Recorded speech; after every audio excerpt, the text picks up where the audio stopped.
Morning. The March 15th, 2023 meeting of the Board of Estimates is now called to order. The board continues to meet in this hybrid format. We ask everyone in the room to please wear a mask at all times. Devices on silent, if not off. At this time, I'll ask the clerk, Ms. Celeste Amato, for any corrections, additions, or noted abstentions to today's agenda. Madam Clerk. Thank you, Mr. President, and good morning, everyone. We have a few changes, corrections, and walk-ons to note this morning. On page 90 through 91, SB 23-10569, BSIT, amendment to professional services agreement between BSIT and Octor Corporation for mainframe data documentation for legacy property and person systems. The period of the agreement currently reads 3/18/2022 to 3/17/2024. Please delete and insert 3/16/2022 to 3/15/2024. On page 68, SB 23-10860, for the Law Department, Tanaya Gray versus Mayor and City Council of Baltimore. Please strike police vehicle and insert fire truck. On page 109, SB 23-10765, Department of Planning. Under the action requested, please strike Farms and Food Access for Resilient Maryland Foundation, Inc., and insert Farm Alliance of Baltimore. Under amount and source of funds, please strike $300,000 and insert $450,000. And below, please add the following source of funds: $102,000 from ARPA, Food Insecurity, Farmers Markets Incentives, Marketing for Nutrition Incentives.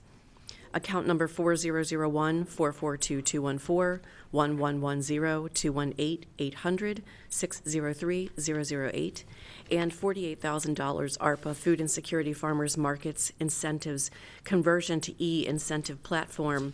Account number 4001-442-214, 1110-218-800-605-008. And those items will be updated in the final posted agenda for today's meeting. We also have a few walk-on items. These are actually being brought forward by the clerk with apologies to the board and agencies. We are transitioning to total automation and have had a few items that got stuck in the in-between world between the way we used to submit items and the way we receive them now.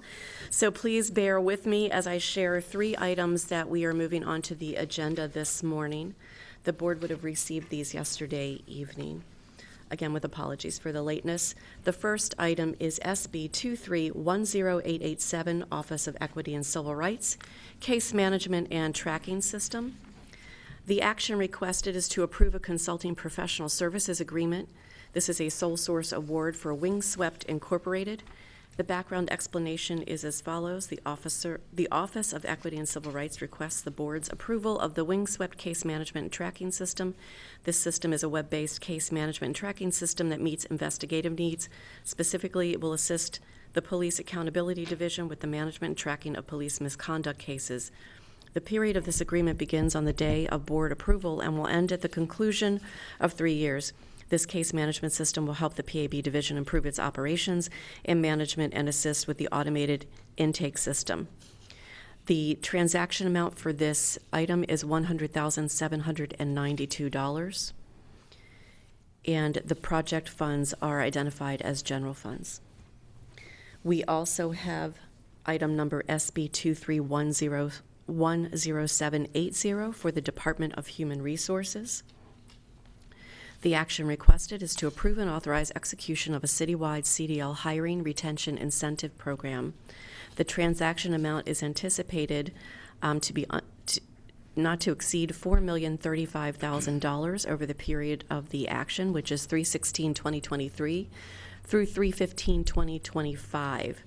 The background is as follows. In an effort to attract better qualified candidates to promote efficiency and effectiveness in achieving strategic organizational goals and retain critical skills and talent necessary to maintain continuity of operations, the City of Baltimore is establishing a new citywide CDL hiring and retention incentive program.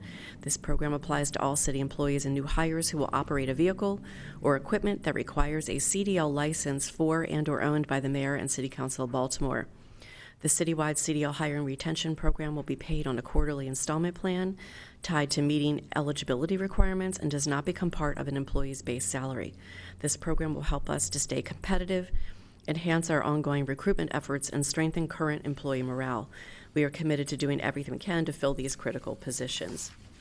And the third item this morning is SB 2311009. This item is from Recreation and Parks. It's an expenditure of grant funds for a construction and operations agreement for Clifton Park football track and field with Baltimore City Board of School Commissioners. The board is asked to approve a construction and operations agreement for Clifton Park football track field between the Baltimore City Board of School Commissioners, a body corporate and politic of the state of Maryland operating a system of public schools known as Baltimore City Public School System, and the Mayor and City Council of Baltimore City acting by and through its Department of Recreation and Parks.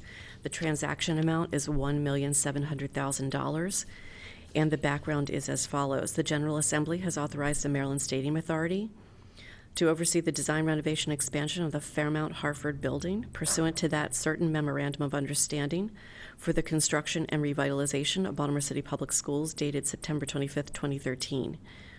The Board of Estimates approved the First Amendment to the MOU for the construction and revitalization of Baltimore City Public Schools on June 19th, 2017. Funds for this agreement are provided by all revenues and receipts from the beverage container tax and the participation rent paid to the city by the operator of the video lottery facility located in Baltimore City. The size of the renovated and expanded Fairmount Harford building did not leave enough space on the Fairmount Harford campus for all of the athletic fields and pertinent facilities needed to offer extracurricular athletic programs for students in the REACH Partnership School. The city has agreed to contribute $1,700,000 to the design, permitting, and construction of the football track field in accordance with the terms of this agreement. MSA has agreed to fund the cost of the improvements to the field project as set forth in this agreement up to the amount of $1,750,000 as part of the cost of the Fairmount Harford project under the program MOU. Those items, because they are being walked on this morning, become part of the non-routine agenda. Next, we have the following protests and statements of opposition to note on page 15, SB 2310821, City Council Bill 22-0214, Franchise for Underground Melting System. A statement of opposition has been received from Shalale Seltzer. On page 59 through 62, SB 2310610, an item submitted by the Department of Law, Factual Findings and Disciplinary Recommendations, WC 1403 Metra Industries. A statement of opposition was received from Dickinson Wright, LLC. We have the following deferrals and withdrawals to note this morning. On page 12, SB 2310742, Baltimore Development Corporation lease Baltimore Arena Garage Office is being deferred at the request of the President to April 5th, 2023. On page 13, SB 23-10740, Baltimore Development Corporation lease with the Baltimore Arena parking garage is being deferred at the request of the President to April 5th, 2023. Page 139 through 140, SB 23-10751, Bureau of Procurement, contract number 08000, True Allele DNA software license and maintenance with Cybernetics is being deferred at the request of procurement until April 5th, 2023. Pages 151 through 152, SB 2310788, Department of Public Works, Amendment 3 for project number 1267E, On-Call Environmental Design Services. This item is being deferred at the request of the Comptroller until April 19th, 2023. And on page 153, SB 2310773, Department of Public Works, ratification amendment number 2 for project number 1237E, On-Call Environmental Design Services. This item is being deferred until April 19th at the request of the Comptroller. The following items have been moved to the non-routine agenda.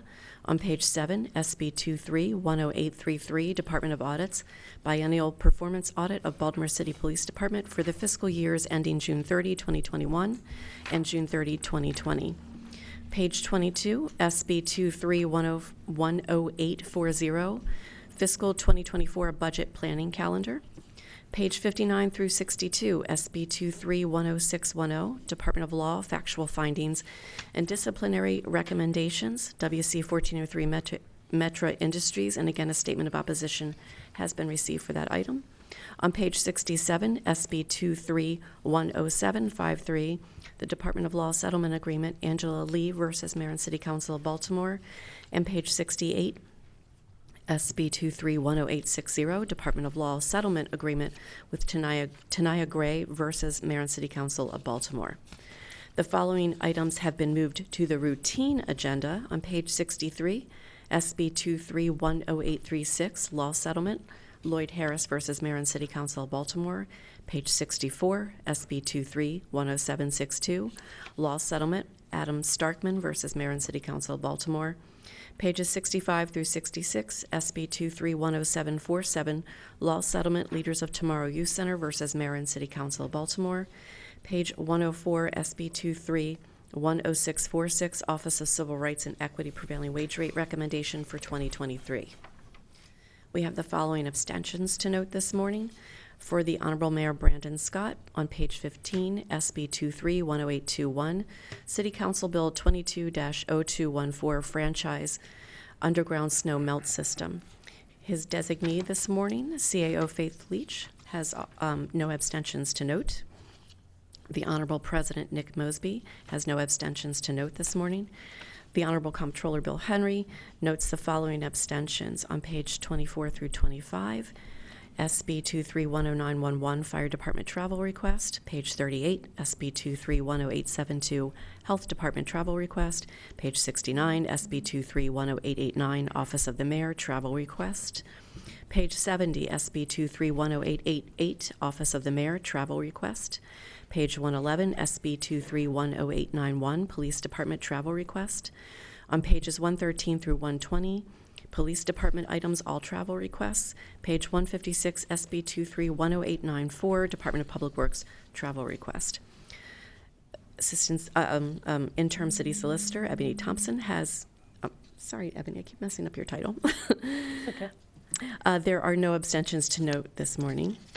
And Director of Public Works Jason Mitchell, page 156, SB 23-10894, Department of Public Works travel request. We have the following no votes to note this morning. For the Honorable President Nick Mosby, page 72, SB 23-10682, Mayor's Office of Recovery Programs Grant Expenditure Grant Agreement, and page 109, SB 23-10765, Department of Planning Sub-Grant Agreement. Mr. President, I believe that is all my remarks, and I'm going to go get a drink right now. Give it up for our amazing clerk. Thank you so much, Ms. Lesamato. I would also like to recognize the presence of Councilwoman from the 14th District, Councilwoman Odette Ramos, in the back of the room. And if everyone can join me in giving a congratulatory hand to our brand new CAO, Ms. Faith Leach. This is Madam CAO's first meeting as officially a CAO. She sat in before briefly for the mayor in the past in the acting format. At this time, I will ask for a motion to approve or adopt the opening statement. So moved. Second. It's been moved and properly seconded. All those in favor, please say aye. Aye. All those opposed, please say nay. The ayes have it. The opening statement is now adopted. I now would like to direct the board's attention to a memorandum from my office dated March 13th, 2023, identifying matters to be considered as routine agenda items together with corrections, additions, abstentions, and no votes that have been noted by our amazing clerk. I will entertain a motion to approve all items contained on the routine agenda. It's been moved and properly seconded. All those in favor, please say aye. Aye. All those opposed, please say nay. The ayes have it. The routine agenda has now been adopted. The first item on the non-routine agenda can be found on page 7, SB 23-10833, Department of Audits, Audits Reports. The audits are for the biennial performance audit of Baltimore City Police Department for fiscal years ending June 30th, 2021 and June 30th, 2020. The board is requested to note receipt of the audit. At this time, we'll hear from our Deputy City Auditor, Ms. Tandy Moen.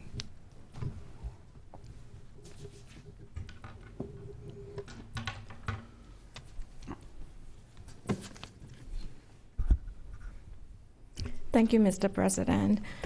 Good morning, honorable members of the Board of Estimates. My name is Dandy Mao. I'm the Deputy City Auditor for the Department of Audits. First of all, I would like to formally appreciate the audit team and then Police Department and Bureau of Procurement for their cooperation during the audit. I am here to present the audit results from biannual performance audit of the Baltimore Police Department. The slides are not on yet. The agenda includes, I will go over audit objectives and scope, identifying risks, finding, implementation status of prior findings.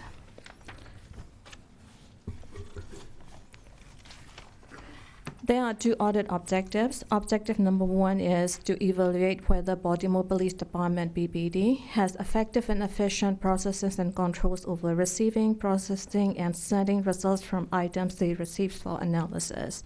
The second objective is to follow up on prior findings and recommendations included in the previous biannual performance audit.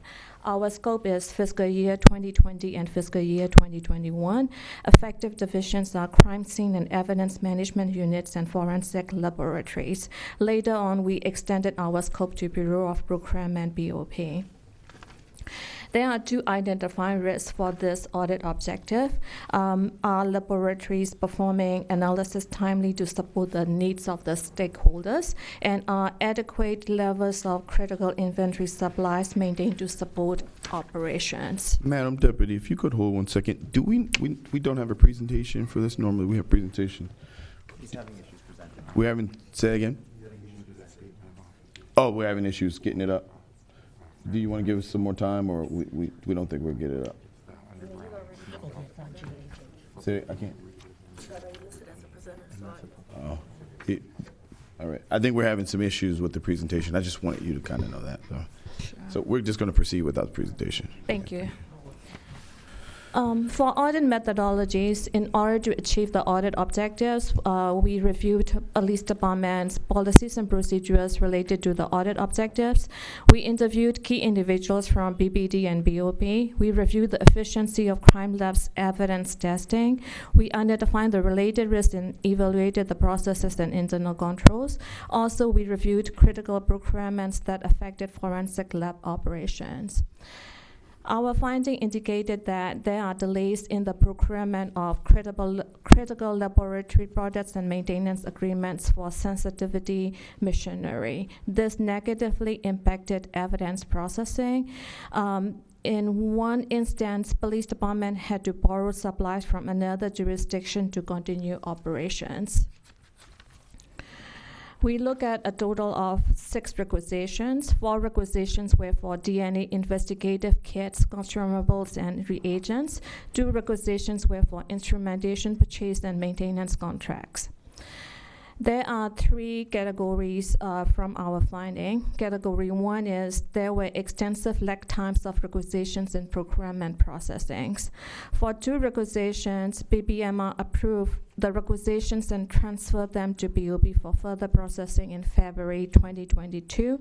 6 months later, the procurements were removed from CityBuy and sent back to BPD for reprocessing in workday. For 1 requisition, BBMR approved the requisition and transferred it to BOP in August 2021. 10 months later, the contract was approved in CityBuy by BOP. 14 months from the initial requisition, the contract was transferred and approved in Workday. The second category is BOP required changes in requisition methods months after the original submission. For 1 requisition, BBMR approved the first requisition in March 2021. BOP canceled the first requisition in May 2021. In October 2021, BPD reissued a new requisition as a change order, which is the second requisition. March 2022, the BOP determined that a master blanket contract should be issued in lieu of a change order. April 2022, which is 13 months later from initial requisition, the Board of Estimates approved the contract. On June 21st, 2021, the first release was completed. This is 10 days before the corresponding grant funding expired. For one requisition, BBMR approved the requisition and transferred it to BOP in September 2021. BOP returned the requisition to BBD 10 months later after the requisition was submitted and approved by the BBMR, and BOP asked the BBD to change from an open market to a master blanket contract. In August 2022, the requisition was put into Workday. The third category is BOP awarded a vendor that did not meet technical requirements specified by BBD. For one requisition, on February 2nd, 2022, BBD submitted one requisition that required the product to be certified by the National Institute of Standard and Technology, which is known as NIST. BBMR approved the requisition on March 1st, 2022.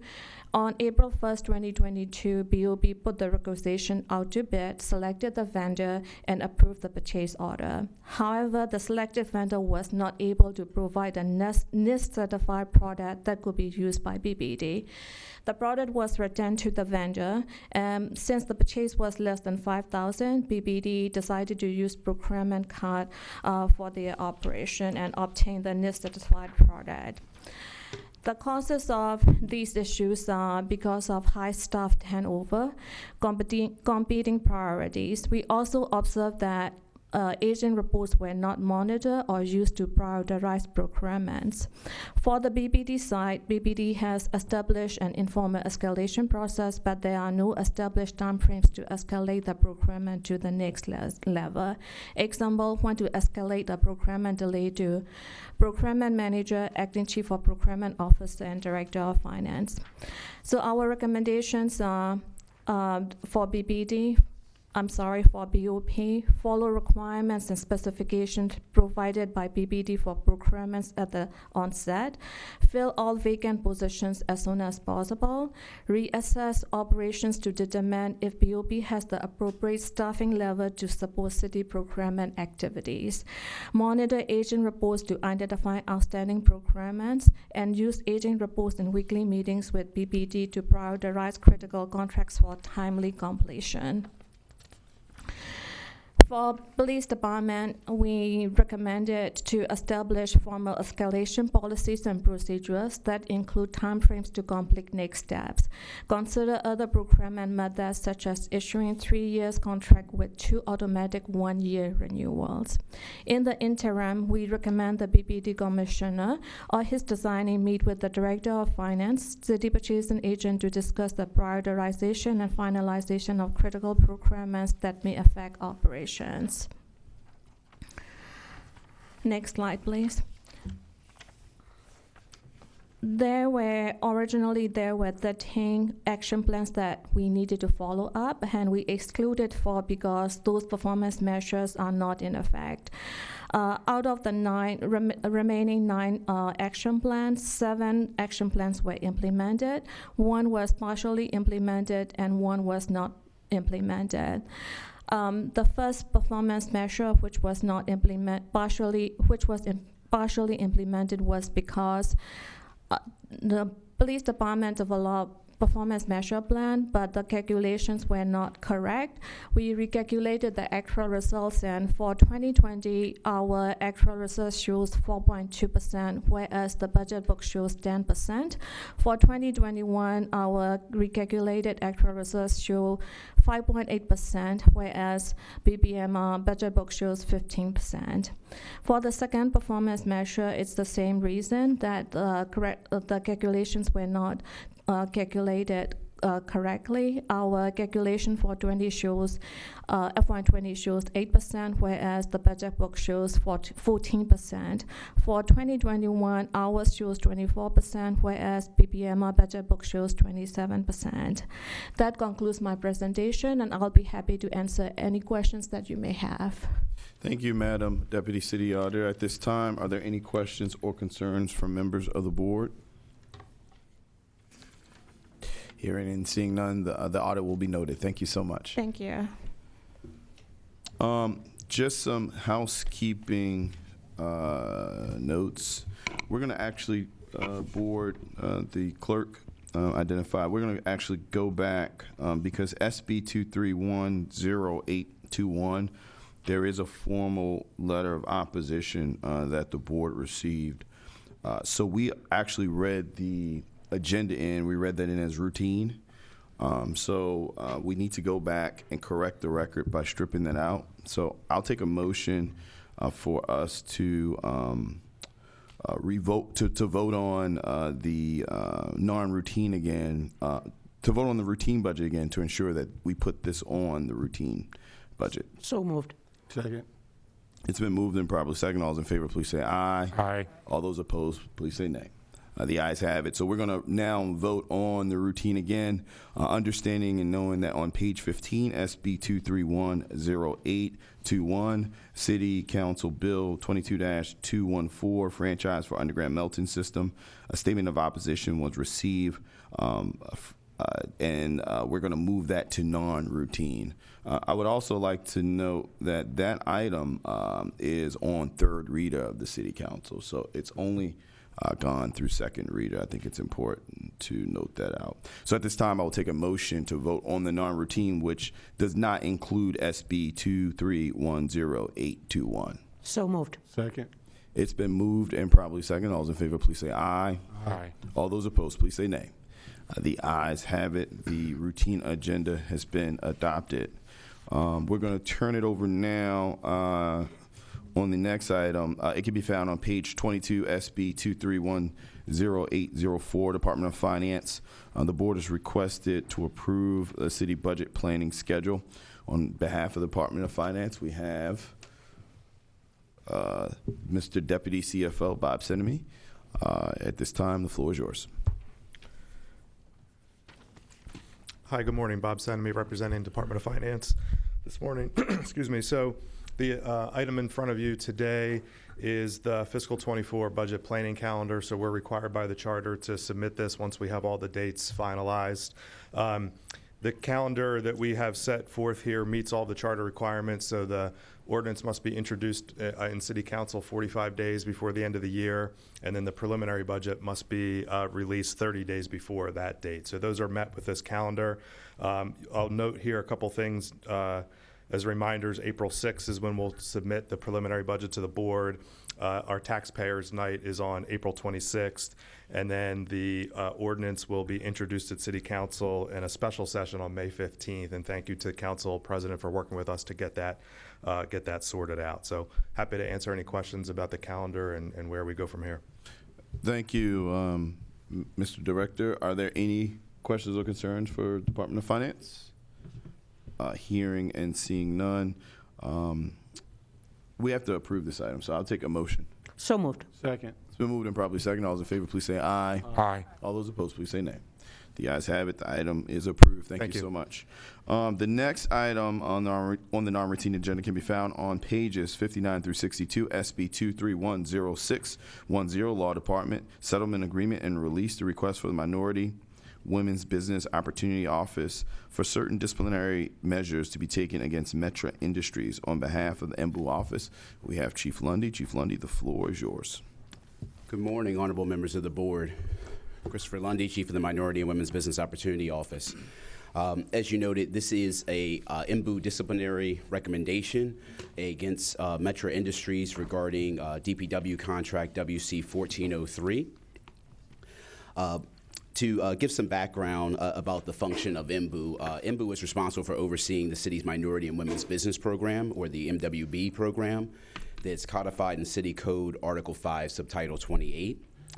This program is necessary to overcome the effects of past discrimination and to prevent ongoing discrimination in the city's contracting process while assuring that high-quality goods and services are obtained through the competitive bidding process.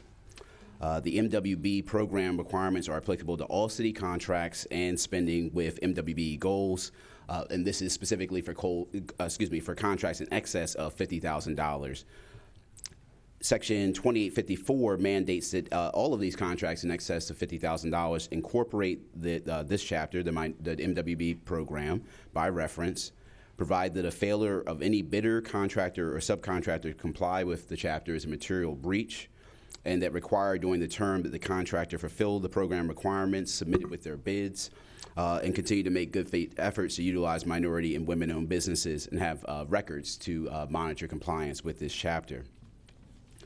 A contractor, a prime contractor that is, must pay their subcontractors timely for satisfactory work, and the code defines satisfactory work in section 2855 as being mailed, delivered, or transferred to a subcontractor no later than 7 days. So all of these code provisions are applicable to WC 1403. IMBU is specifically tasked with enforcement of this program, and if the office finds cause that a contractor or subcontractor has violated the program, after efforts to resolve this, if we can't resolve noncompliance, IMBU is mandated to submit written findings to this honorable board with recommendations to impose sanctions in accordance with Chapter 4 of the MWB program. Prior to detailing some key points in the timeline of this matter, I just wanted to highlight from Metra's opposition a couple things that they noted specifically. Metra, quote, acknowledges the need to pay all of its subcontractors and accepts responsibility for late payment, unquote. And Metra further concedes, quote, that it has not always made payment within the 7-day requirements of the city, end quote. That is the key issue that we're here today, is regarding untimely payment to one of their subcontractors, specifically Economic International Construction Company, Inc., EICCI, that is a local minority-owned business. Metra first reached out in May 9th, 2022, indicating that they had, quote, encountered a partial unavailability by one of our subcontractors, EICCI. In that letter, Metra stated that the cost increase that was being sought for the price for fire hydrants had led to the inability of EICCI to continue on the contract. EICCI did seek a cost increase on that contract that was ultimately denied by Department of Public Works.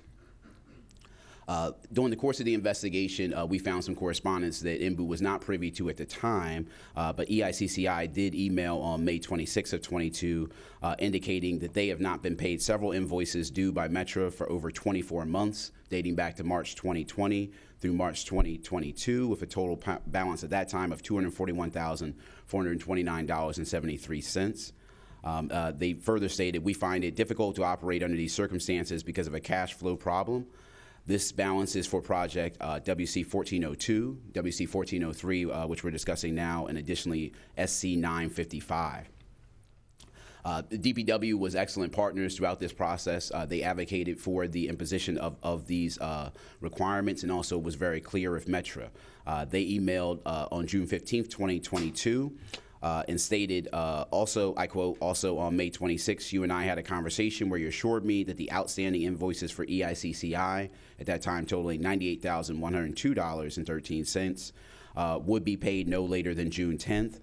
From my understanding, EICCI has not been paid. They continued, so I would like to be perfectly clear, I will not process an estimate for WC 1402 or 1403 until we have a signed acknowledgement from EICCI indicating all invoices have been paid. Again, that's June 15th of 2022. One of the issues in this particular fact pattern is that Metra did not acknowledge the longstanding balances owed to EICCI in any of their ongoing correspondence with IMBU from May of 2022 or DPW since that time until December 15th of 2022, some 6 months later, or excuse me, in excess of 6 months later. Any price dispute that was occurring between the prime, Metra, and their sub EICCI does not negate their obligation to pay for past completed satisfactory work. Even if there is that prime and sub dispute, they still are under that 7-day obligation to get payments to their subcontractors. DPW continued to inform Metra, even in August 2nd of 2022, that what was submitted was not sufficient to get a substitution from IMBU. That they could not submit the same records again, and that IMBU would require Metra to submit confirmation that EICCI was aware of that substitution. Metra was attempting to substitute EICCI for M. Luis, another MBE subcontractor. The concern when this originally came to IMBU was that EICCI was in fact aware that they were being substituted for committed work at the time of award of this contract, and beyond that, that they had been paid for the work that they had completed. So that was the concern throughout this process. EICCI went on. So we were reviewing this since May, getting additional facts and working with DPW. EICCI reached out on October 24th via email and lodged a complaint in writing against Metro Industries. And they stated specifically, EICCI was subcontracted by Metro for water contracts number 1402, 1403, and sewer contract 955. For the life of those and other contracts, we've had an issue with delayed payment or no payments at all. They continued, please let it be noted that we are not in refusal of performing any work we're subcontracted. However, we cannot perform work without full payment of our past monies. This is mainly because the work being requested materials is at a greater cost than what the contract pays and the fact that we're a small MBE. Concerning payment, my office and I have continued to try to reach out to Metro's Comptroller's Office for payment with no success. By their non-payment of work performed, we withheld subcontractors' acknowledgement forms and have not submitted any since March 2022 in hopes of receiving payment as denoted in the city specs. In conclusion, Economic International Construction Company, Inc. feels Metro Industries should not be awarded any new contracts until they fulfill their financial obligations to all their contracted MBE/WBEs. And that email, October 24th, was the first where we became aware that there was any outstanding payments to EICCI that had not been brought forth to date from Metro. Metro did request to meet with me and myself and Deputy Chief Campbell of IMBU. We met via phone on November 1st, and at that time they represented that they had a good working relationship with EICCI, and that they had in writing that they were refusing to do, the EICCI was refusing to do additional work.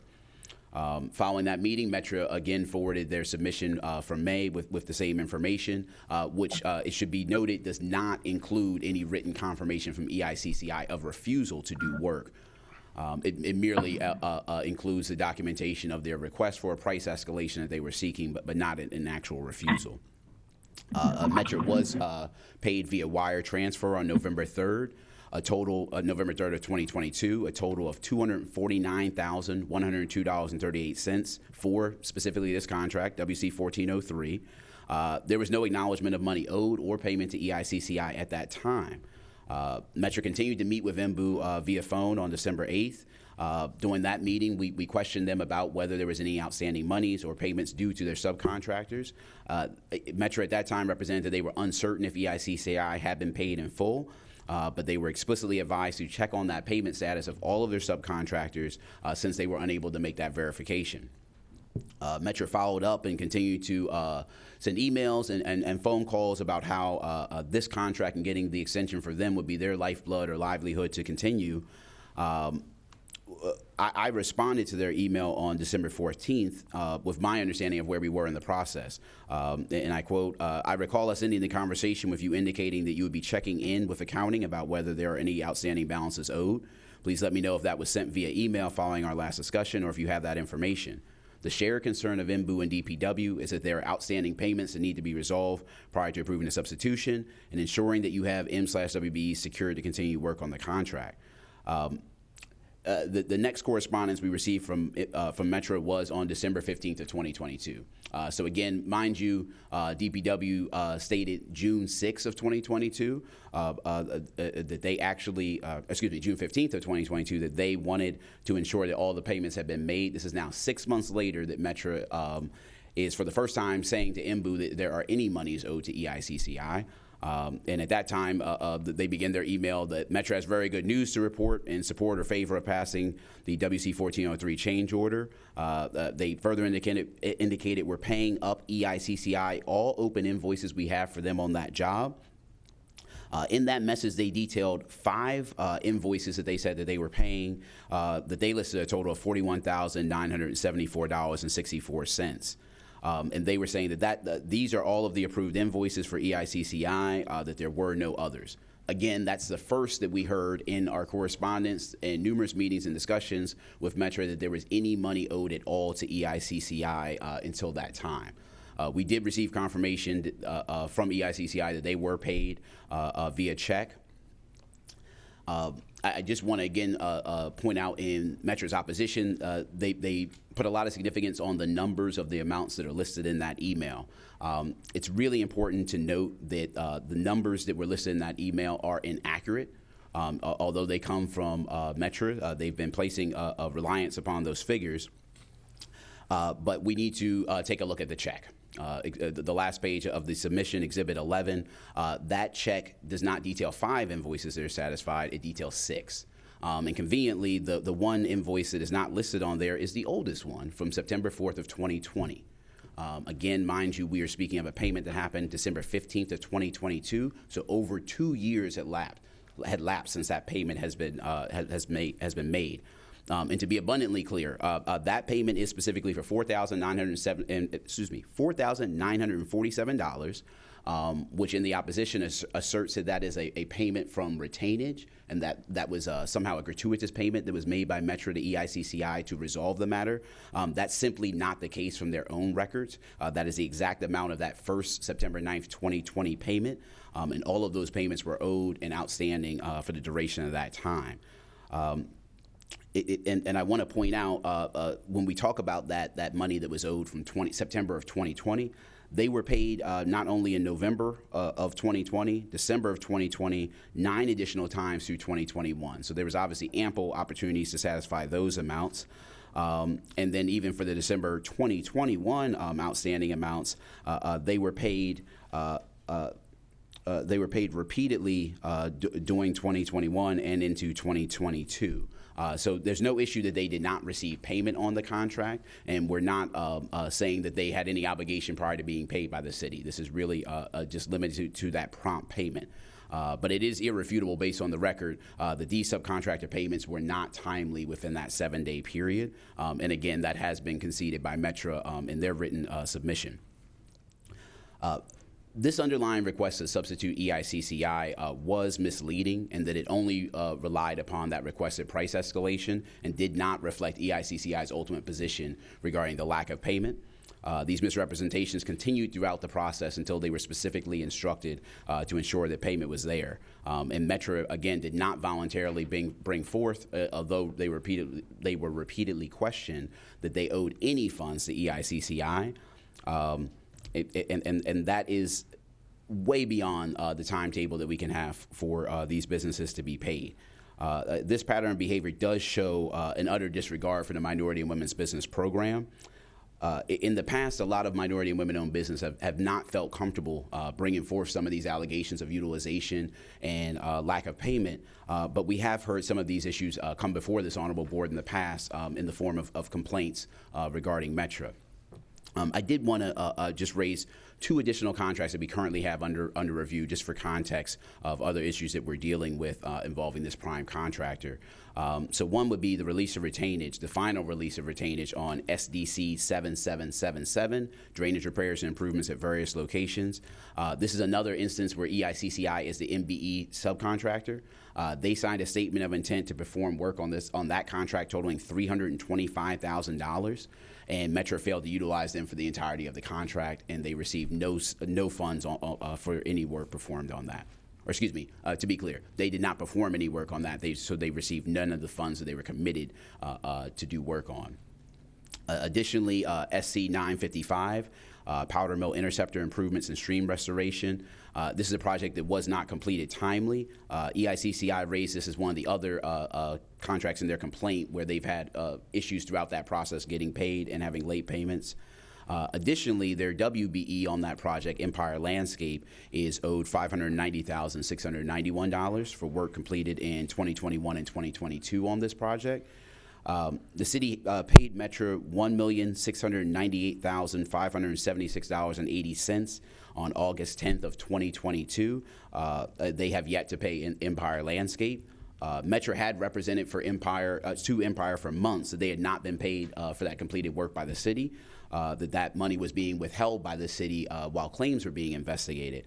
That actually is not the case. As I stated, they were paid that $1.6 million in August of last year, but Metro has been withholding that money with no actual cause to do so.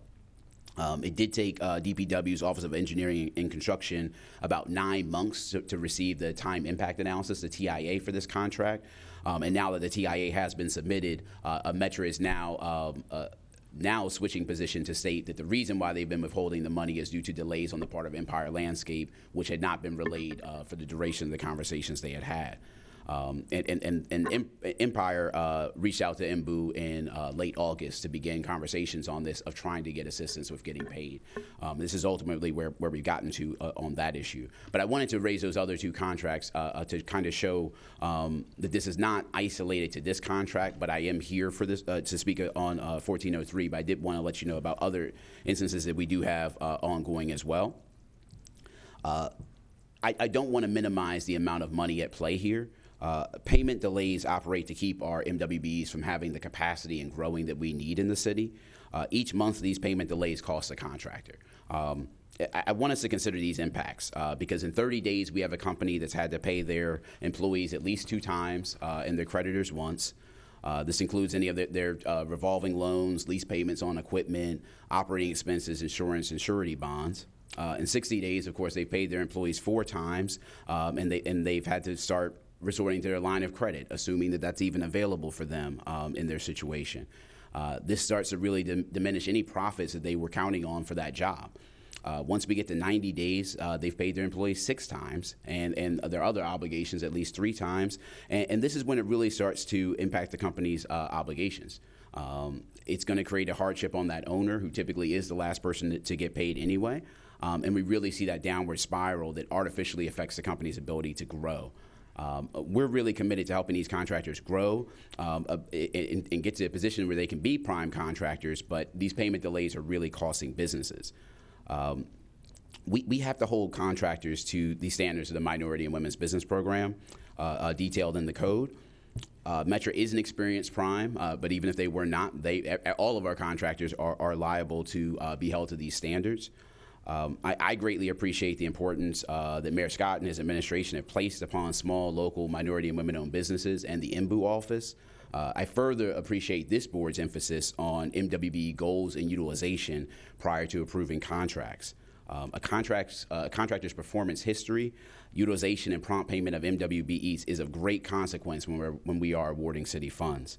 MBU respectfully requests that this honorable board rescind WC 1403 based on the material breach and violation of the Minority and Women's Business Program requirements, mandating prompt payment to their NWBE subcontractors, and to disqualify Metra's eligibility to provide goods or services to the city for a period of 2 years, and any other penalties that this honorable board determines.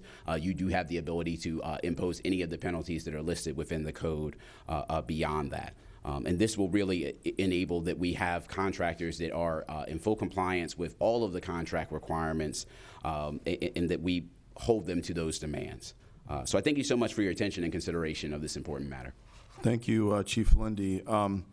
Just for the board's edification and knowledge to the general public, are you prepared to talk about what penalties in code that could be applied? Yes. If not, okay, I know I'm putting you on the spot, but I just want to make sure everyone not kind a of problem. understands it. Yeah, to be clear, the administrative penalties are available under the Minority and Women's Business Program. There are 6 potential penalties: the suspension of a contract, the withholding of funds, rescission of a contract based upon material breach for violation of the code, refusal to accept a bid, disqualification of a bidder, contractor, or other business from eligibility for providing goods or services to the city for a period not to exceed 2 years, and the payment of liquidated damages. So any and all of those penalties are available to the board. And again, to be clear to the public and just for the record, can you specifically state what the recommendation is to the board this morning? Yes, sir. So the recommendation is to rescind the current contract that we're discussing, WC 1403, based upon that material breach for these significantly untimely and repeated untimely payments and the lack of candor throughout the process about the payment status of these to their MBEs, and also to disqualify Metra from eligibility to provide goods and services for a period of 2 years. Thank you for addressing that. Now, this is something that we hear kind of whispered to us on a normal basis, not just about this vendor or this contract, but this is kind of something that has always been concern of small businesses, particularly through the city of Baltimore. I guess with this particular case, you were able, through your leadership, to go through and do your fact-finding and your investigation to identify all the pieces that connected that really painted a story that led you down this path, correct? Yes, that's correct, sir. What was key in this situation was having an active live controversy. Like you said, in terms of some of the kind of whispers and the things that have been said, they're often about past historical contracts that information is often lacking. Some of the individuals that were involved in those decision-making are no longer in place. So this was an active contract where we were able to look into all the records, identify all of the payment history, have extended conversations with Metra, get information from EICCI.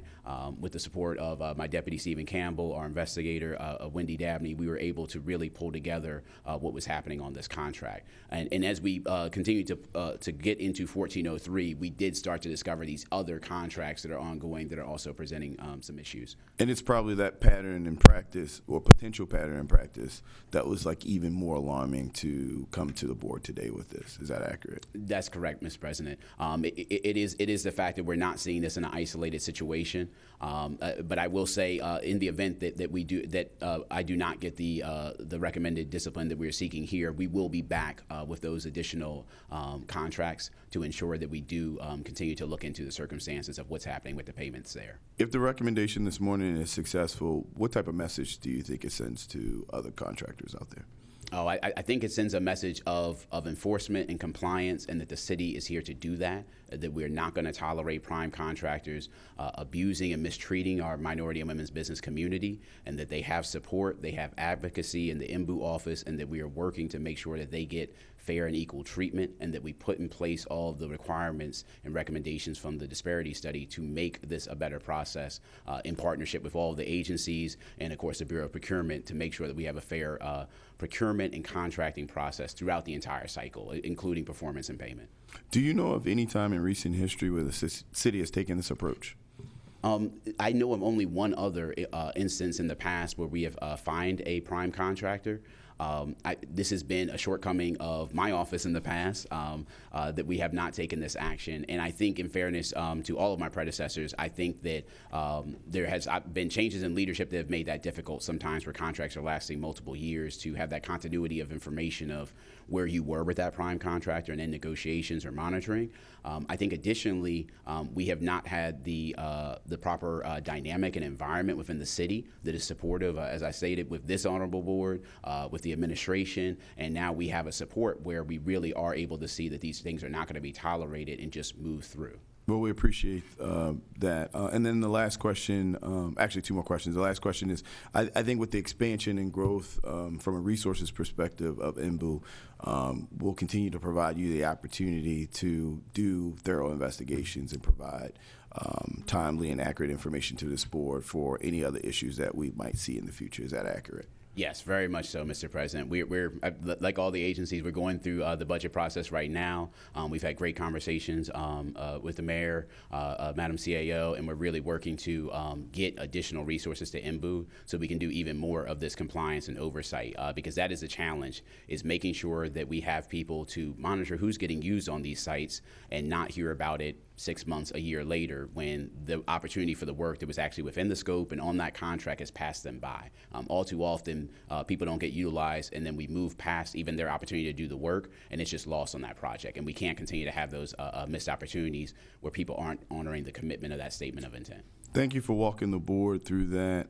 I think that when we talk about this issue, it is something that we kind of hear the rumblings through small minority businesses. But again, it's hard to always like pinpoint it. I think one of the biggest things is not just timely and accurate information, but the whispering. And the whispering really occurs because the fear of retaliation and potential collusion.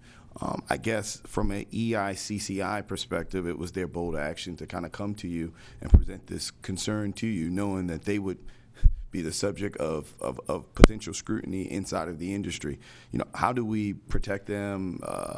Is there whistleblower protection? Is there something that's in place to ensure that for future contracts that they bid on, that they won't be excluded? Yeah, so I mean, we definitely, I would definitely be in favor of working with the solicitor to make sure, and the council to make sure that we get specific terms within the code that do provide those protections for our minority and women-owned businesses, because they aren't specifically there within the MWB program. I do have to applaud EICCI for taking action and being bold enough to do so. And I will note they were really hesitant to come forward because of the fears that you've said. But I do think, unfortunately, they've gotten to the point where they've been in this situation too many times, and they literally have now gone into the whole, I believe, by the millions of contracts that they've worked on in the past where they haven't gotten the work that was supposed to be dedicated to them in their signed paperwork with the statement of intent and their subcontractor contracts. And I think, in these times, that is the thing where it's very crucial that people get paid. With the supply chain issues, with inflation the way it is, and just the competitive marketplace.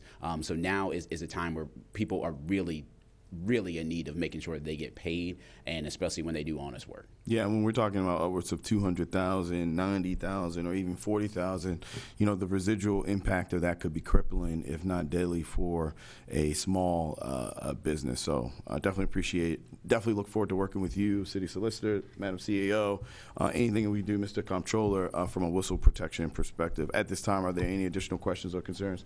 I see the hand raised of Madam Solicitor. Thank you so much, Council President. And to Council President's point, and thank you so much for this comprehensive overview, Chief Lundy. To Council President's point, where a lot of these issues are not going to come out unless someone is brave enough to bring them to your attention. And I see the delays in excess of 2 years. The outstanding question is, of course, why is it taking us so long to take disciplinary action? And it's because of these factors. And I did want to highlight, and we've been talking about this a lot before, in terms of utilizing some self-executing contracts, smart contracts, utilizing blockchain technology, utilizing some of the advances that we have so that when primes are paid, it's automatically sent to the subs. Because it's very frustrating where we have this commitment, right, for WBE and MBE goals, but it's lacking the support to give them what they need and incentivizing them to want to do business with the city. It's very frustrating. Can you talk about, just because you've been on this journey with me, how you can envision utilizing this latest technology could prevent some of these actions in protecting, how Council President said, from having WBEs that are maybe, or MBEs from struggling, that are trying to keep afloat, to risk that, to come forward and stand up on an issue like that? How do you see that playing out, or where this could have been beneficial? Yeah, that's an excellent contribution to this conversation. And I've been working with the solicitor. This is an issue that she's very passionate about, and I think it's critical because the way our system is structured currently, it is pay when paid. So we're reliant upon the prime to follow the procedures and do the right thing. And then if it doesn't happen, we're even further reliant upon the sub to then say, I haven't been paid.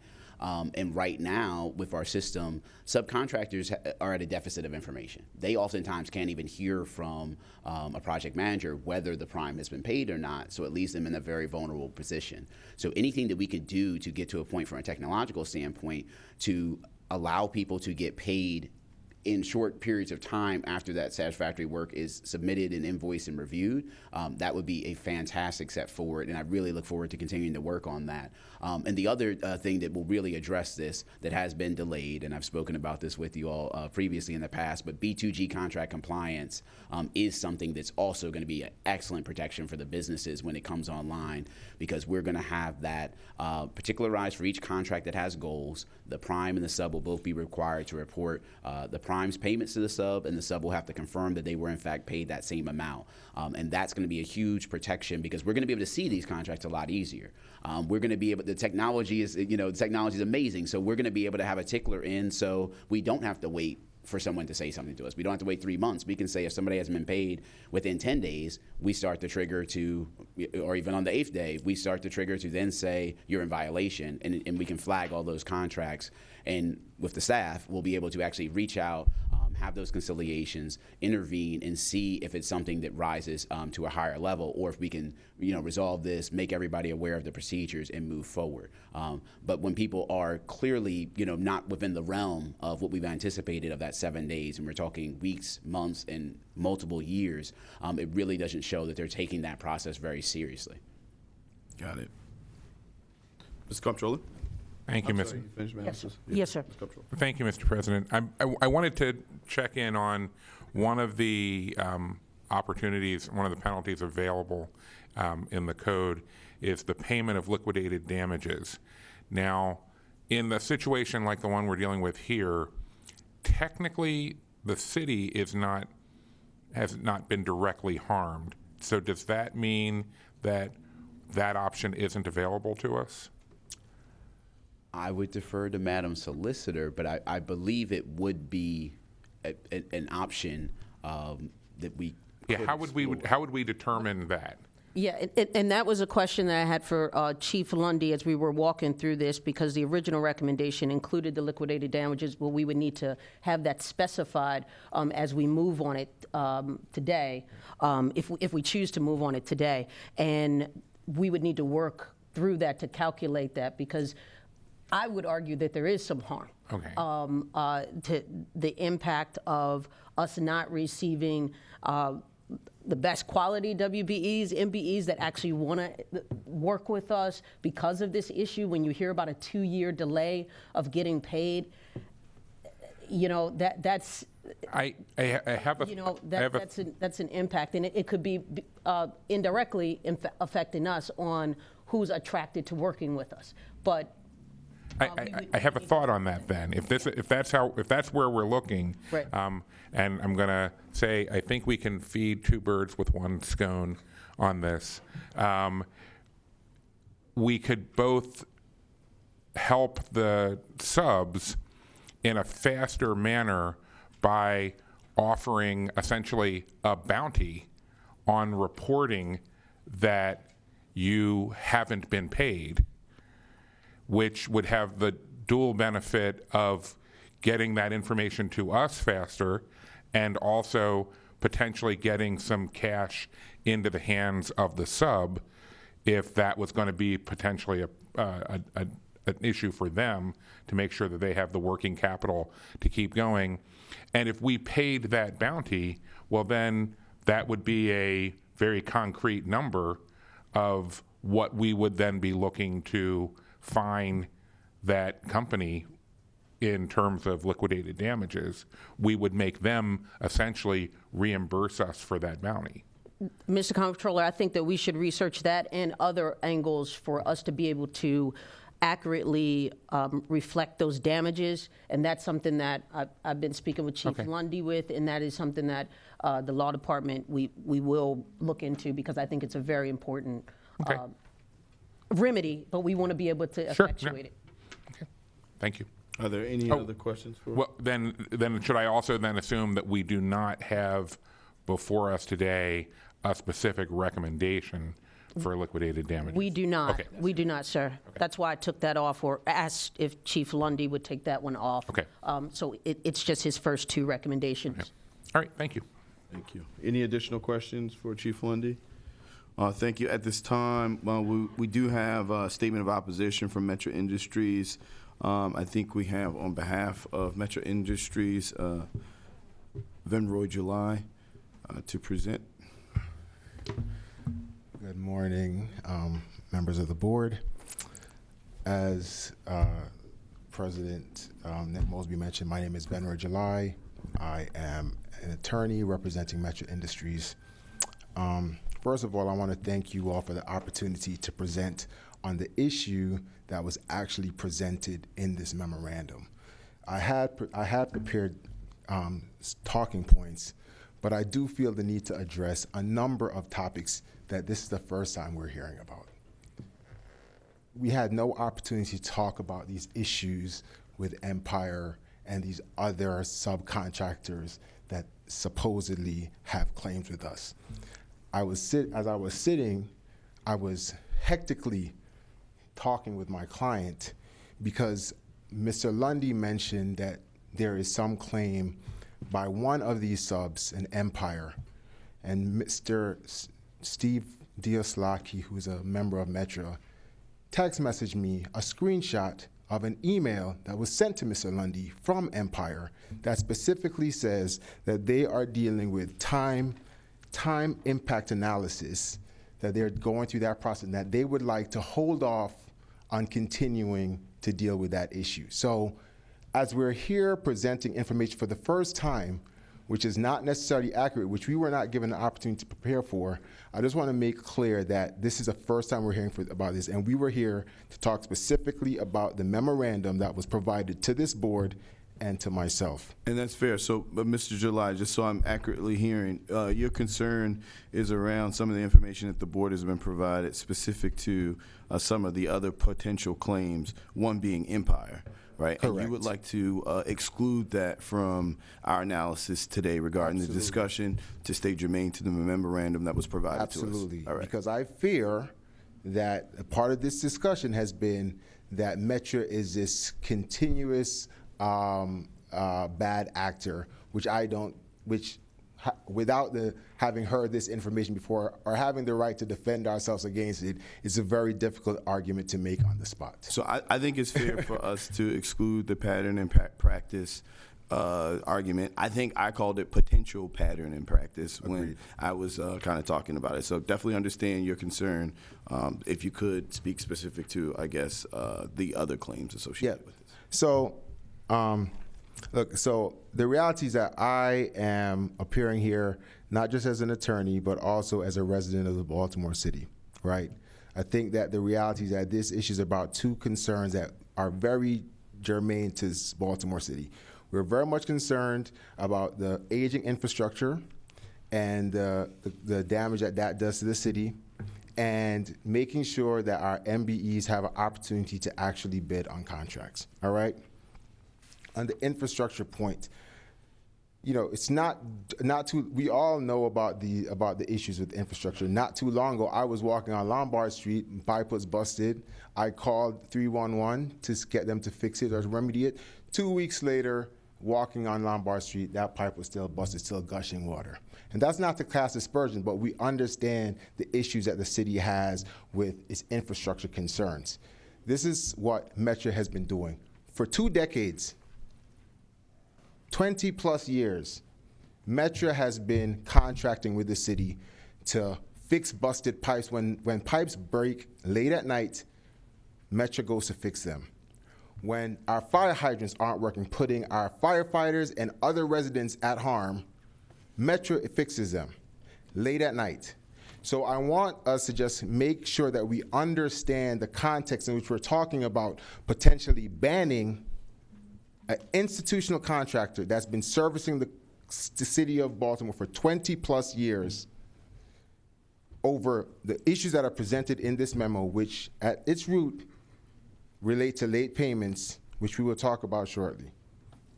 So I think that's excessive. And so just wanted to make sure we paint the picture appropriately. Now, as it relates to MBE contractors, Metro is committed to working with MBEs. Despite the claims made by Mr. Lundy, the numbers speak for themselves. Over the course of the last 6 to 8 years, Metro has contracted for $150 million plus with the city, of which $16 million has been paid to MBEs, $7 million plus paid to WBEs. So this narrative that we are not concerned or not working with MBEs is just a fallacy. Now, we readily accept and we admit, as Mr. Lundy pointed out, we acknowledge that we have not always paid, Metro has not always paid within the 7-day requirement. But I want us to also add some context here. Everyone here knows that Baltimore City often does not pay its contractors on time. On these same records, as I was, this is a new client, as we're going through the records, there are records that Baltimore City will pay a contractor 2 to 3 months late.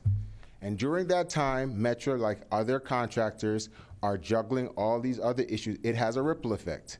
And this is not to excuse our actions. We readily accept that we have an obligation to pay within 7 days. We just believe that the harm should match the punishment. The issues that we're talking about for this particular contract, the only one that has been presented to us was a late payment of an amount which in the aggregate is $41,000, a little bit over $41,000. And for that, Mr. Lundy and the Office of MEBU is recommending that we should disqualify a contractor from bidding on contracts for 2 years and liquidated damages and rescission of the contract and any other punishment that this board deems appropriate for a contract which in totality we made late payments of $41,000. Now, again, we're not excusing the late payments, but I want to also add some context here. On this same contract, EICCI has been paid some $550,000 on this contract already. So it's not that we were just bad actors that did not want to work with our MBEs.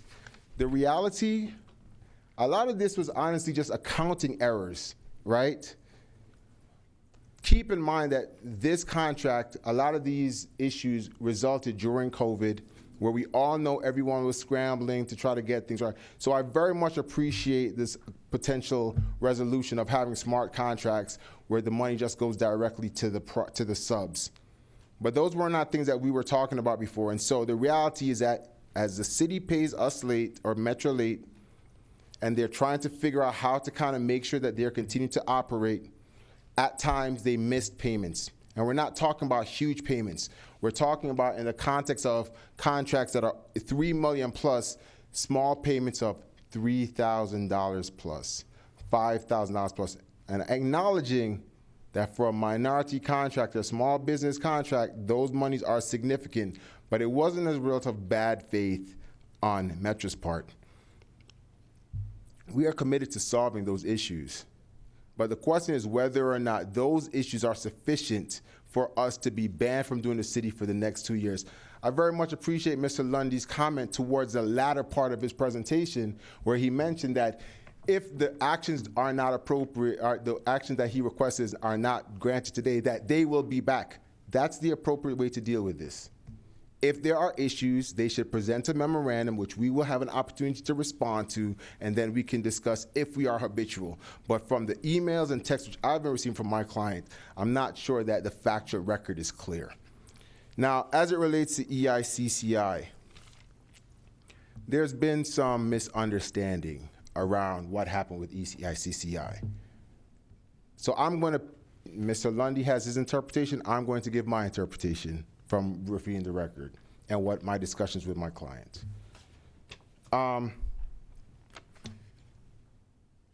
Metra incorrectly assumed, well, let me give some backup. EICCI was on the contract to do emergent repairs, to fix water pipes when they break, and to do fire hydrants.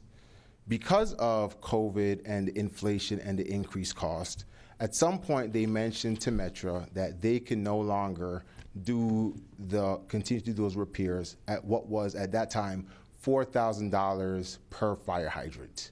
The cost of fire hydrants went up to some $5,000 plus, and they said that they could not do that anymore. Metra incorrectly assumed, in the context of a city contract, that because of the fact that they were now aware that their sub was not going to be doing the work, that they were now going to incur increased costs to get the work fixed for the city, and so they were entitled to hold back some amounts to offset the increased costs that they were going to have. A concept that is not foreign in traditional contractual settings, but does not work here. Explain that one more time. Right? So if they believed there was the larger contract, and so they had penciled EICCI in to do work at $4,000 per fire hydrant. EICCI, because of the increased cost, said we can't do. Part of their complaint was that we cannot do this at $4,000 a hydrant. It's going to cost us some $5,000 plus for the hydrant. Metro deemed that a breach. And so as they're thinking that that was a breach of that contract, they said, okay, well, we're going to have increased costs because now we have to go out and find another contractor who's going to do it at this cost, or we're going to have to do it ourselves. And their increased costs, they thought that they were entitled to hold back the $41,000 plus that's the point of this late payment.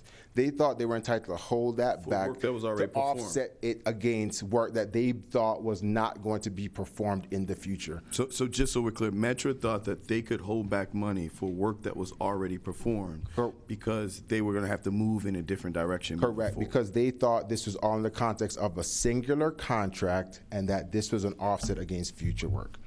I have advised that that is not correct in the context of the city requirements to pay in 7 days. So, and as Mr. Lundy has indicated, Metro ultimately has paid all of this up, right? Mr. Lundy points out the fact that they got involved in, there's no dispute. Mr. Lundy absolutely communicated with Metro. They communicated several times.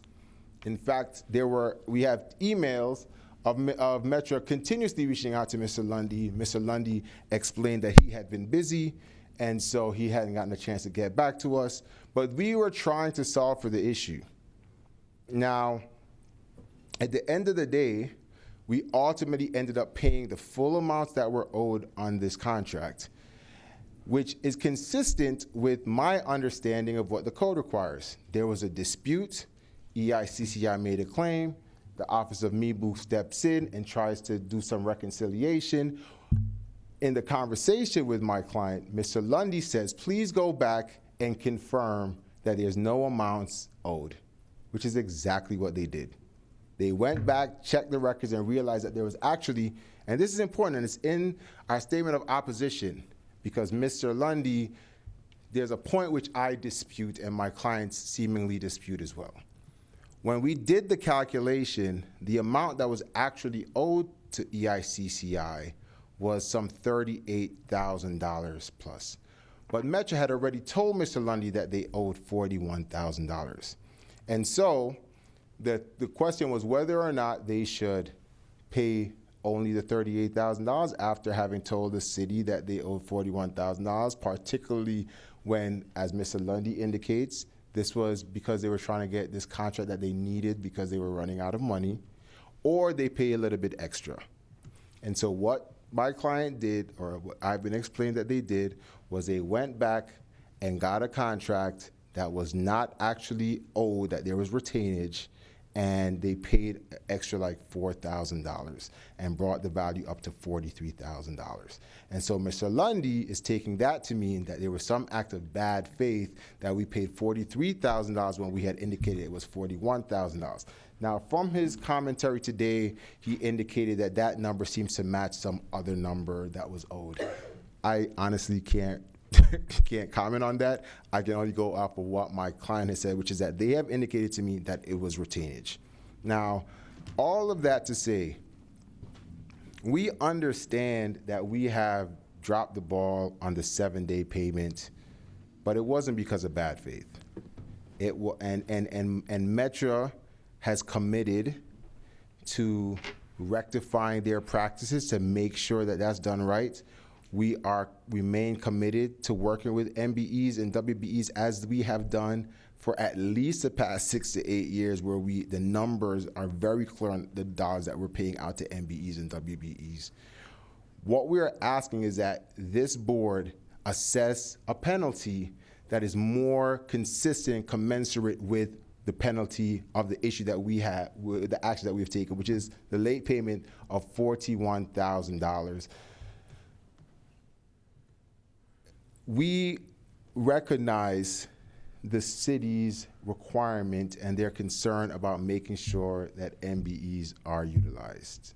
And there's no discussion or question, you will hear no arguments about the importance of that from our stance. But to disqualify a contractor that has been working with the city for 20 plus years, fixing pipes and hydrants for late payments during COVID seems excessive. So we'd ask this board to reconsider. Thank you. Thank you so much, Mr. July. There will be additional opportunity for you to come back and address the board. But I did want to provide Mr. Lundy an opportunity to provide any rebuttal to what has happened. For folks that are watching and folks who are here, obviously this has been a lengthy discussion. We still have more time. I believe the reason is that the board is taking this approach is we think this is a really important discussion. Obviously when I took over as city council president, the comptroller as comptroller, the mayor as mayor, this board has consistently pushed the idea that it's really important that we protect our local, small, minority, women-owned businesses, and that the city acts in a way of shepherding that and a good steward of that, that we might not have had the opportunity to do so in the past, if I will say. So that is why, this being such a bold step on part of the MBU office, that we are reserving the opportunity to ensure that we are moving down this path the right way, and also providing to the city of Baltimore, its constituents, a purview into what good government looks like on these particular issues, but also more importantly for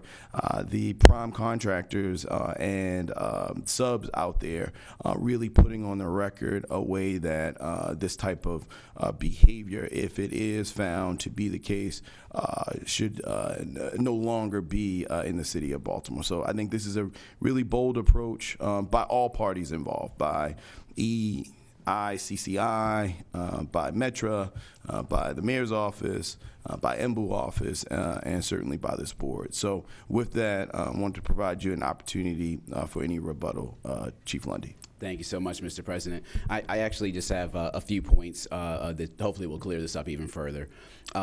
So Metra's incorrect assumption to withhold funds, that's just at odds with the record. At no point during the course of the communication from when they submitted the letter in May of 2022 did they put in writing, did they articulate in any conversation that they felt entitled to withhold funds based on a breach of contract. They indicated that they did have a dispute with them about the work moving forward, and that would be their dispute. And I made clear to them that we were not seeking to intervene in that dispute, but they need to, there's a line where if they're severing the relationship on the work and there's a price escalation from this date forward that the work completed has to be satisfied. So that was never even put out that there was any money owed. And there is no basis for them to believe that they could withhold that money. We've heard from them. We've heard in their written opposition that they're very experienced in how much money they've received from the city. There's absolutely no basis that they should have thought that they could just simply withhold a subcontractor's funds with no advisement to the city, without just making that a known fact. Again, with the $4,947, this is a distractor issue. When we look at Exhibit 11, this is Metra's check. Metra's check lists the 6 invoices. The very first invoice is dated 9/4/20. It's invoice 5118, and it lists that same exact amount that's supposed to have come from retainage, $4,947, and that balance that was paid on that date that goes to the total of $43,430.64. This is not retainage money. And I'm uncertain why Metra is asserting that it would have been retainage when their own check details that is specific money paid for work performed in 2020 that they did not pay until December of 2015.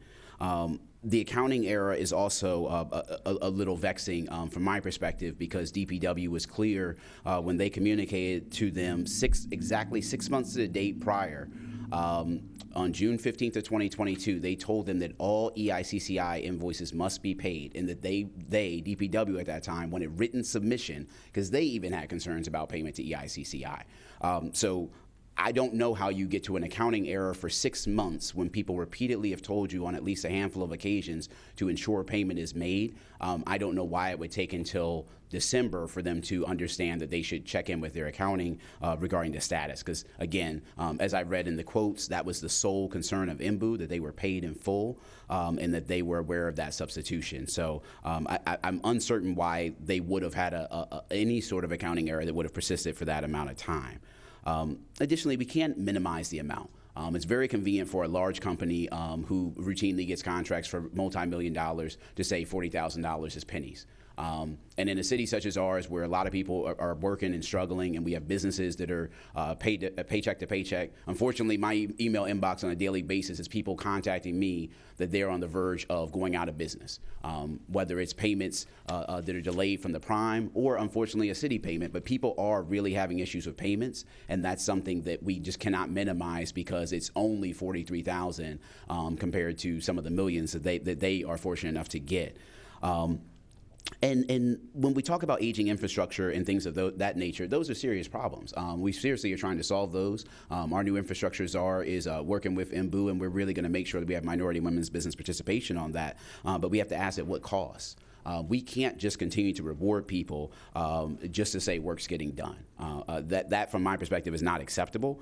And we really have to look at what the city code and the contract demands. And we can't sacrifice our MWBEs just for large companies like Metra's well-being that they can take care of that work. These penalties that are proposed, obviously, they are within the broad scope of this honorable board's discretion. They're not any penalties that are beyond anything that you have the ability to do. They are all available to you, and I think we've really laid out why the timeliness of this payment has been an issue. I do also want to say that regarding any other contract, SC 955, SDC 777, please disregard any commentary regarding those contracts because I do want to be limited to the action and conduct on WC 1403, which I think is more than sufficient to support the penalties that we're asking for. And for the record, the board has already accepted that from Mr. July. We thought that was fair to proceed that way. And again, obviously, if the time comes that we do have discussion on that, we will have engage in a detailed conversation, and Mr. July, I'm sure, will be fully informed of any allegations regarding those contracts. But I do think that this is what's mandated under the code, under the contract, and if we're going to be serious about having greater participation, developing our local minority and women-owned businesses, seeing the city thrive with those businesses, we have to hold people accountable for those terms, and we have to take every bit of money that is owed, outstanding, and delayed to our businesses seriously and not simply say it is only X amount. Thank you. Thank you so much. At this time, Mr. July, any additional information or points you would like the board to consider at the moment? Just a few clarifying points. First of all, this is not, Mr. Lundy made the statement that this is mandated. The code indicates options. D says explicitly whatever other punishment that this board deems appropriate, more or less. And so to go to the extreme of asking for rescission and disqualification and liquidated damages and any other actions that you guys might require is extreme. And you realize the liquidated damage is not part of the discussion today? Correct. All right. The first two in and of itself should be dispositive, should be disqualifying for this contract. And I want to be very clear, like, nobody here is arguing that we need to minimize the amounts that were due. But I do think we need to consider context. On a contract where EICCI was paid over $500,000, we were late on payments during COVID of $41,000. And we understand that $41,000 sometimes is a lifeblood for many of these minority contractors. But we want to just make the record clear because there's an attempt to indicate or to portray Metra as a bad actor that is trying, that I think Mr. Lundy actually said that has no concern for the MWBOO rules and processes. And that's not what's happening here. At the end of the day, this is really about what we care about. And the reality is that as much as anyone else in this room, I care about MBEs getting an opportunity to grow their businesses. My position is that Metra can be utilized to actually assist in that effort. We have institutional knowledge that my client is committed to assisting. I know that the mayor just announced an unbundling program which would allow for minority contractors to get to bid on DPW contracts. We have that experience. We know how to do the work. That seems to be a much more appropriate path to go down than to tell us that we are not allowed to do business with the city for the next 2 years. We're not trying to minimize the $41,000, but let's match the punishment to the wrong act and do so in a way that actually creates synergies for the city and for our minority contractors. Thank you. Thank you so much. Before you sit down, Mr. July, are there any questions for this board? Mr. Comptroller? Well, it's not exactly a question, although no, it's really more of a comment. I can make it a question. I'll make it a question.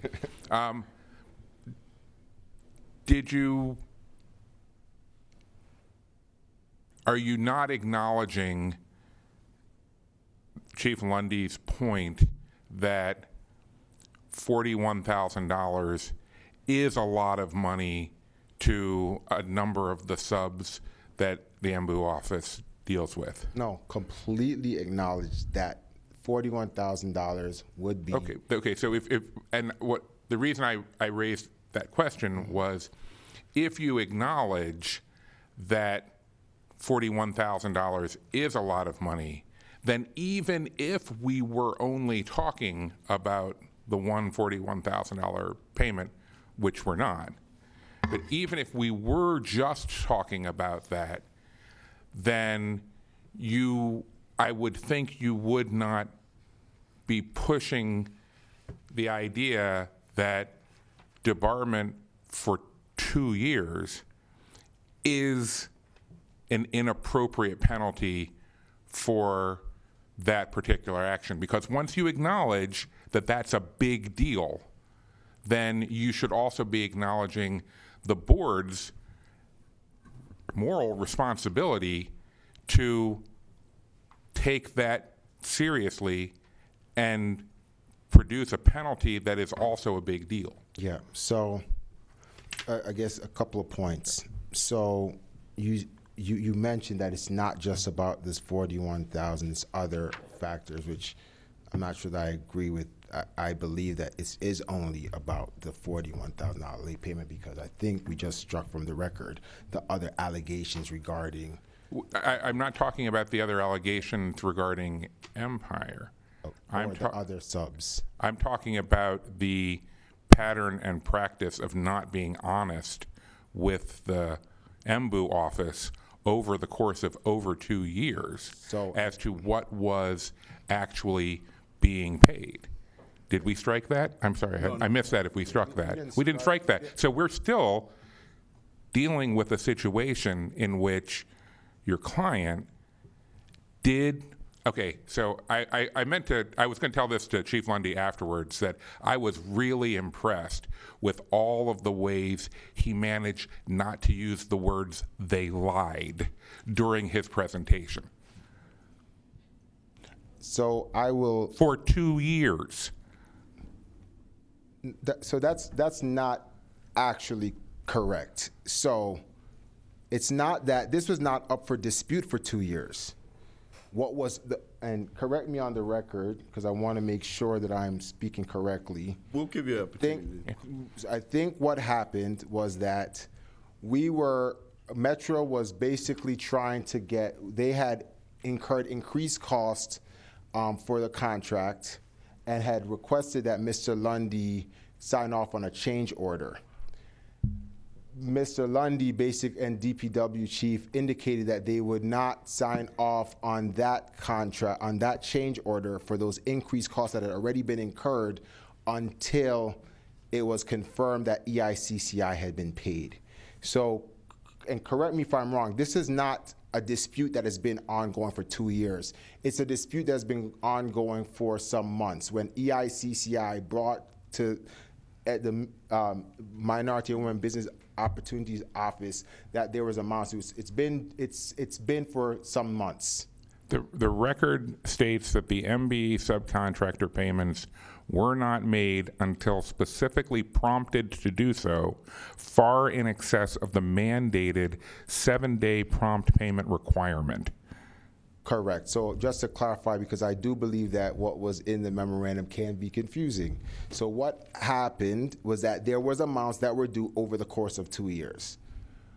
But until Metro went back to check their records as requested by Mr. Lundy, I don't think that they recognized that those amounts were paid, because they were small. They were amounts like $2,500, $3,500. So they lost. Metro was not candid in their repeated and extensive communications with DPW and MBU over the course of months regarding the alleged EICCI refusal and the existence of outstanding invoices dating back to December 3rd, 2021. And just to clarify what that is in reference to, at some point, Metro, as they were communicating with Chief Lundy, very open about trying to reconcile this issue, Chief Lundy and the DPW director indicated that you guys need to go back and check your records to make sure. Now, there was some dispute. EICCI had indicated to Metro that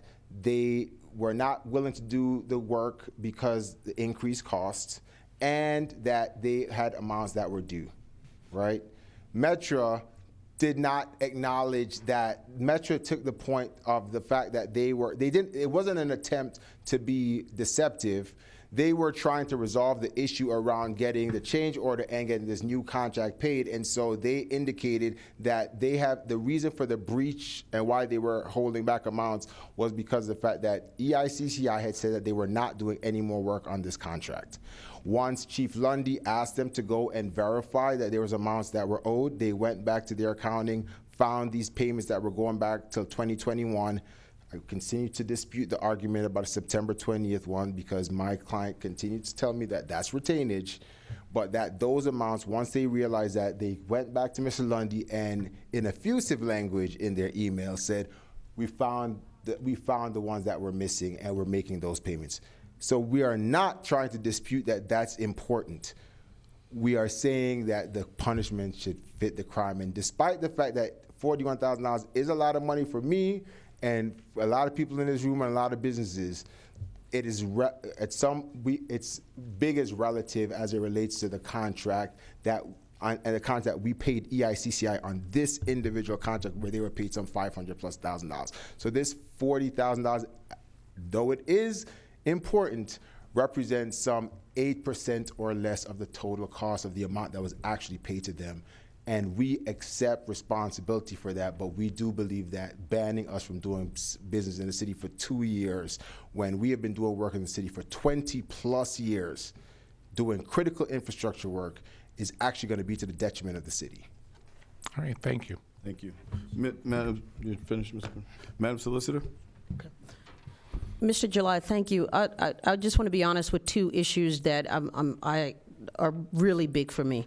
The first is that I listened to everything you said, and you said that the $41,000 was initially withheld because of the change order. Mm-hmm. So it was deliberate. You knew that you owed the money. Then you just reiterated right now that you had to go back and look for the records and determine and somehow discovered that you exactly was an accounting issue.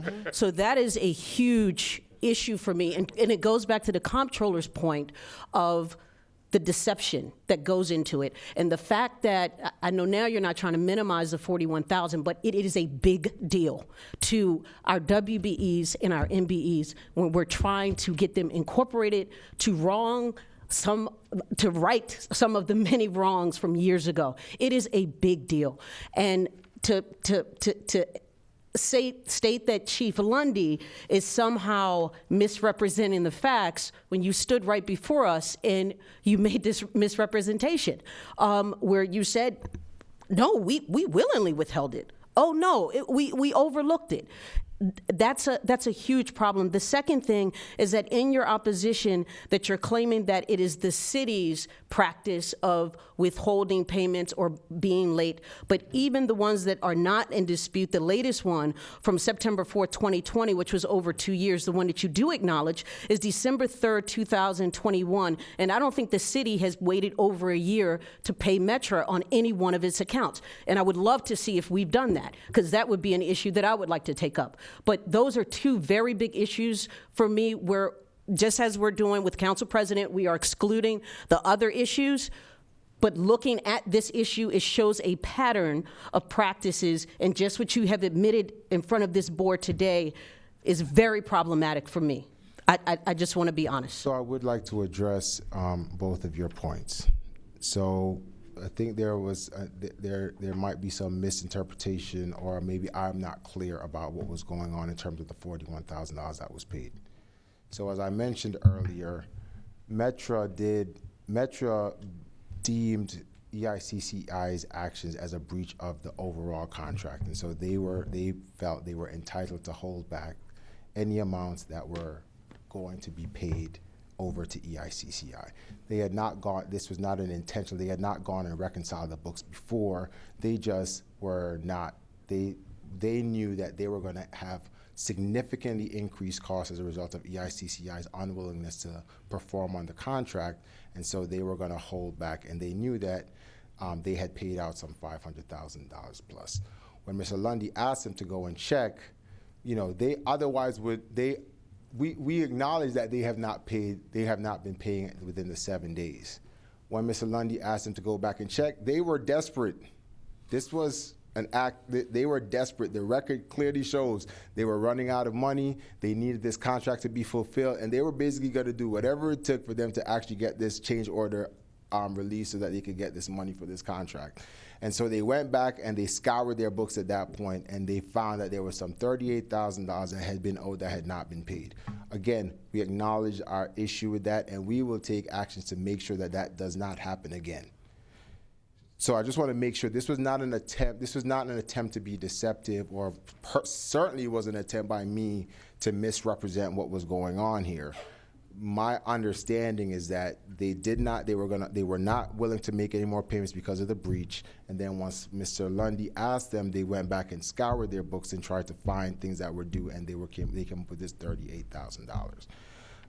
The second point is that the question about the late payments, for how long we've been making late payments.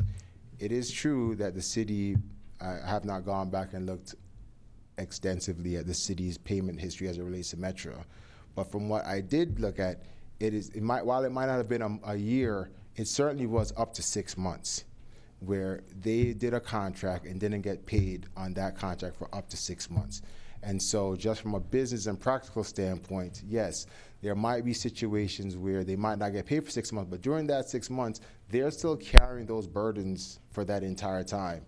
And so as money comes in, yeah, they're still paying off obligations that they had of existing contracts or other things that they're paying out, and they missed some. And we acknowledge that, and we will rectify that. But again, question is whether or not the city wants to eliminate a contractor that's done $150+ million of contracts, that's been doing the work in the city, keeping our infrastructure, repairing our infrastructure for 20+ years, over some actions which we acknowledge are incorrect, but we just think that this is an excessive punishment for this particular wrong. You have a question, Madam CEO? Madam CEO, the floor is yours. I do. Just one quick question.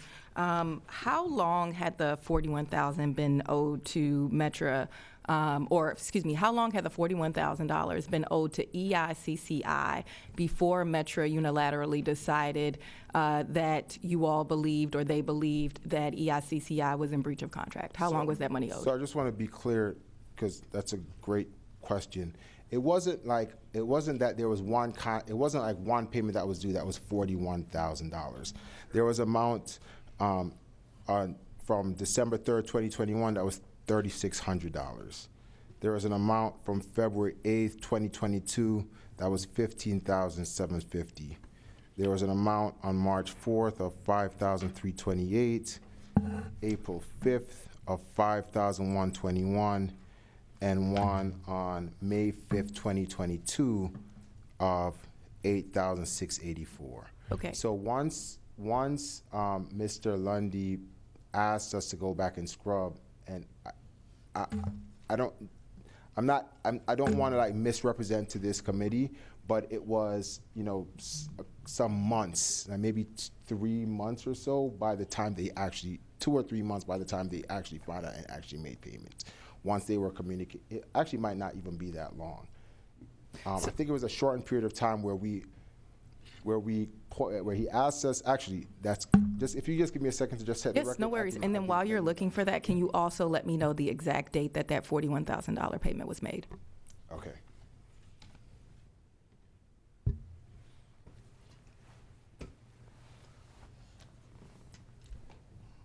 So payment was made on December 15th, 2022.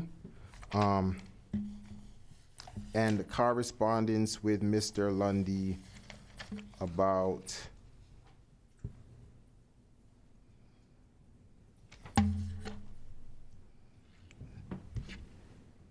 think on November 1st, and at least by November 1st when the conversation was had with Mr. Lundy, and then by December 15th, the amount was paid in full after they went back and reconciled their books.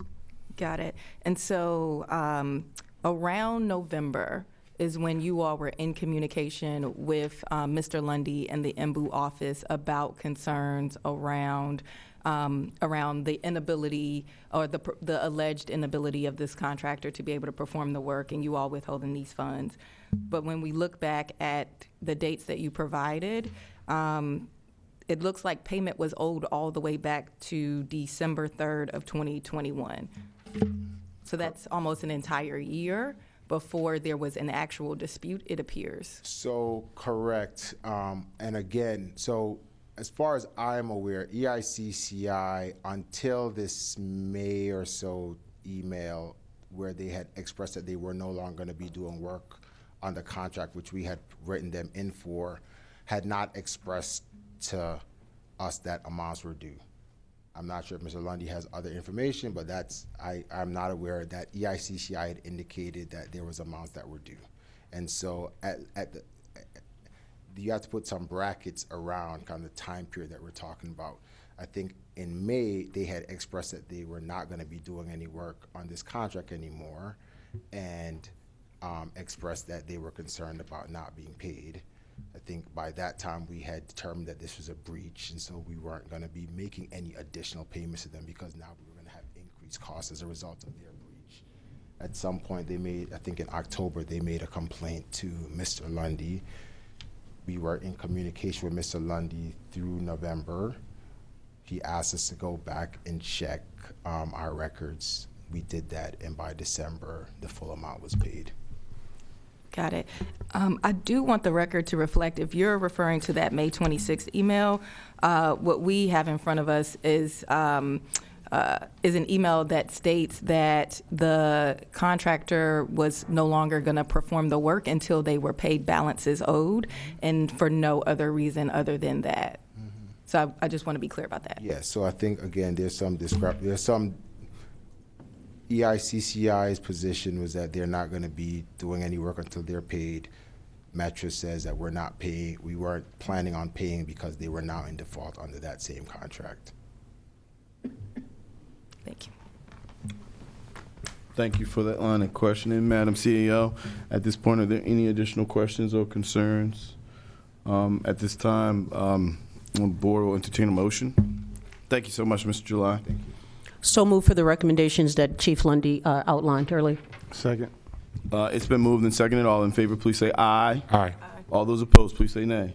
Let the record reflect. The affirmative of ayes that this item is approved.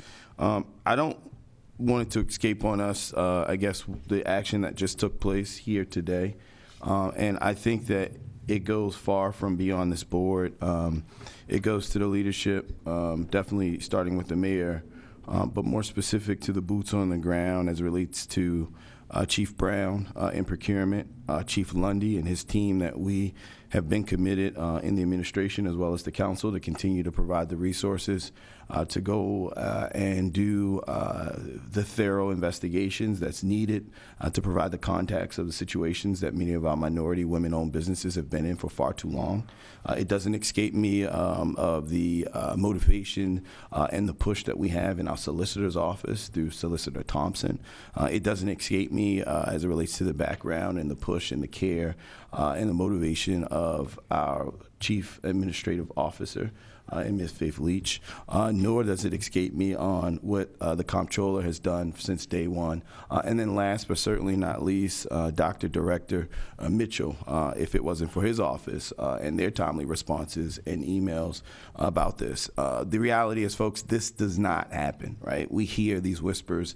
We get this stuff online. Folks send us emails, and it's really hard to pinpoint and put together. But what I think that the citizens of Baltimore are seeing today, and what the prime contractors, as well as, to be quite frankly, and we'll dig into this further, some of the subs that kind of allow this type of behavior to go on are seeing today, is that it's a new game in town, that we are serious about growing our minority women-owned local businesses in a way that I don't think collectively we've been on the same page to do so.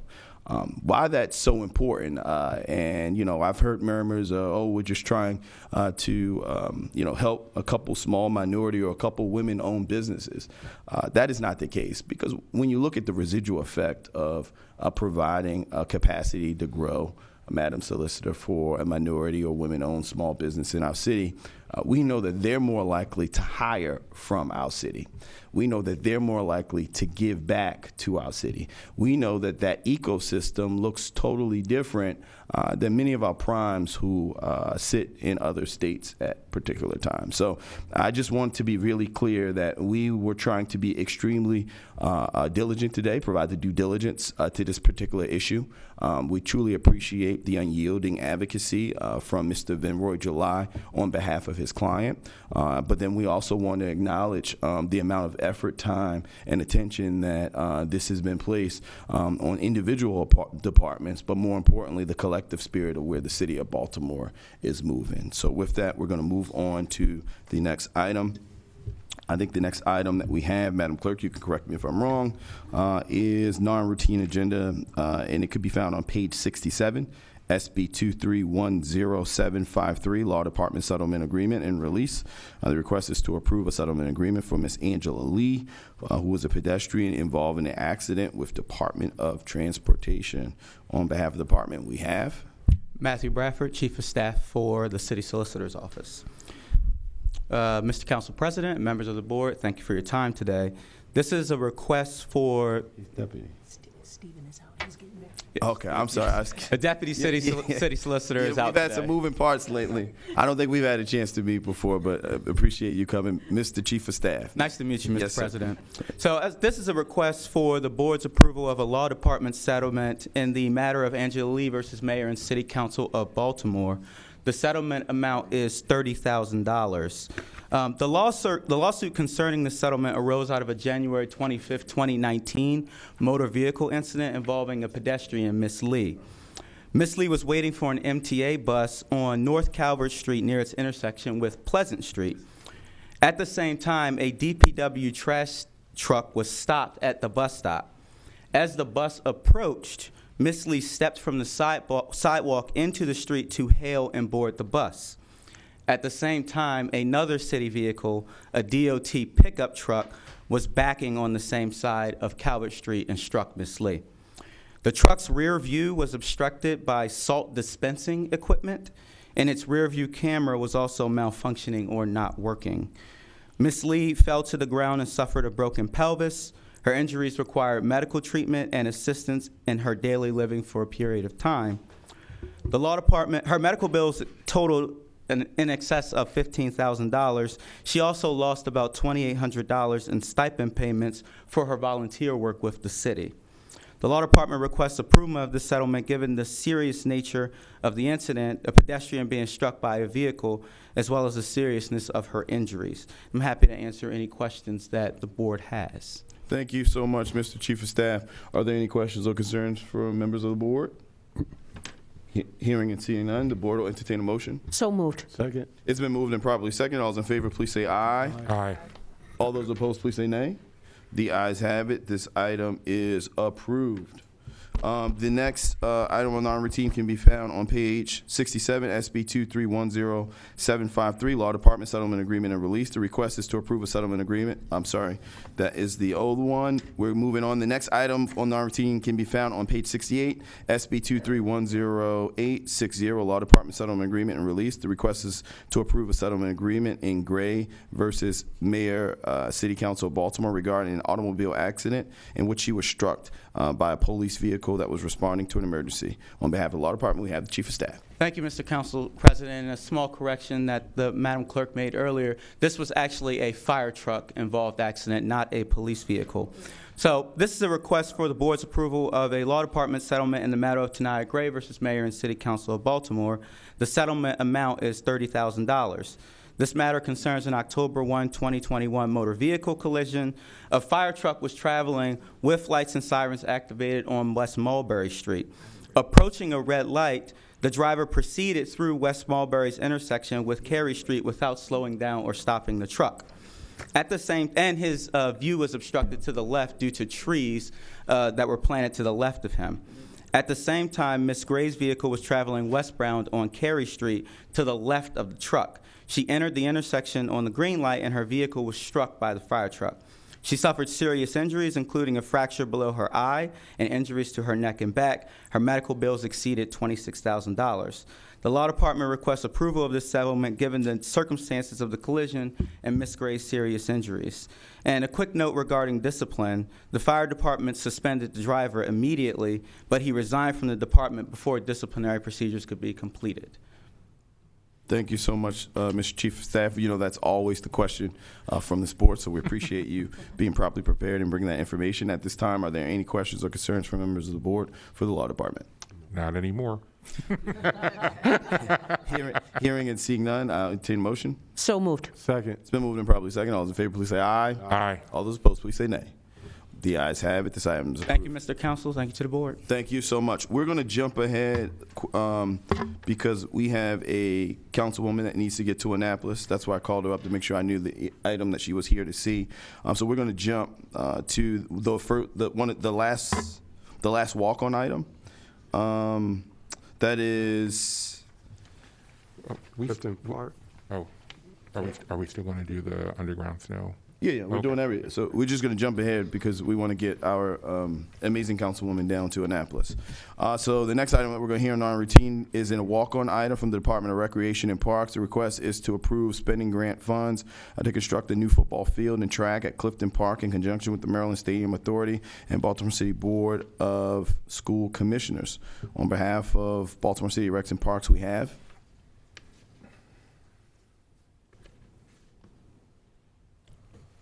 this was the Recs and Parks walk-on item that was brought to the board today. Do we have someone from the administration? Do we have anyone maybe outside of Recs and Parks from the administration can talk on behalf of this item?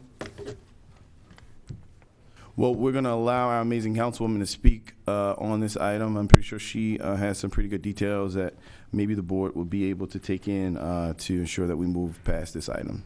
Madam Councilwoman, the floor is yours. Thank you, Mr. President, and thank you, board members. They may have been waiting towards the end because we had scheduled it at the end, so that might be why they're not here. We're over 2 hours now, so. Right, I guess. So just some background. Good try, but no. I was trying. Just some background. The REACH Partnership School, which was the Hartford Fairmount School, did get a renovation through 21st Century Schools, but did not get a football field. And so the item you see before you is a memorandum between Rec and Parks and the school system so that the school school system can build a football stadium on the park land, which is Clifton Park, and it'll be right in front. And this has been something that the school has anticipated for the last 4 years, and we haven't gotten there yet. So this signing of the MOU and approval today will move the project forward. The next step would be that the school system will do an RFP for the design and work with community on exact placement at the park, but also, what it'll look like. And then you saw that there's money committed, which is good. I will tell you, we're still trying to raise one last bit of money for the lights in the bathrooms. That's really important. Could you say on the record how much is remaining? What's the gap? I'm waiting for the school system to get me that number, but we've informed the senator and we've informed the mayor's office, so I'm confident that we will be able to get that to happen. And we anticipate the stadium to be, it's going to be a football stadium, but also a full track.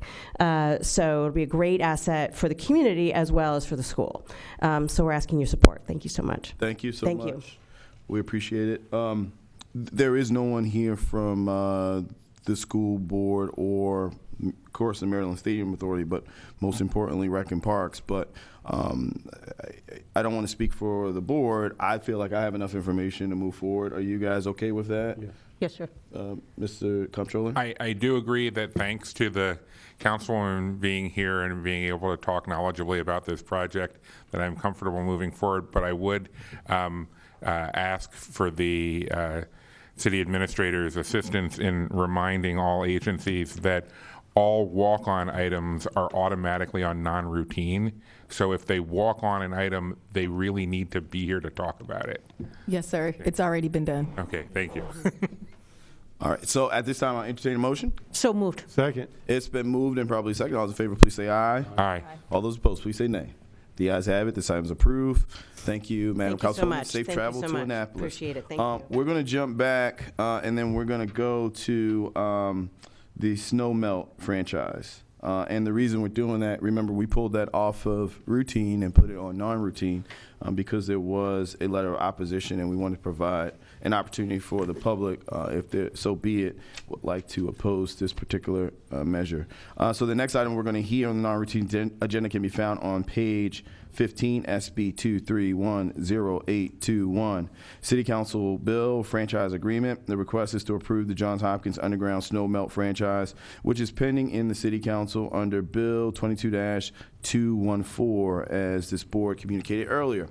We have received a statement of opposition for this matter yesterday, and that's why we, again, pulled it into non-routine. On behalf of the city, the law department, can someone speak on behalf of this item?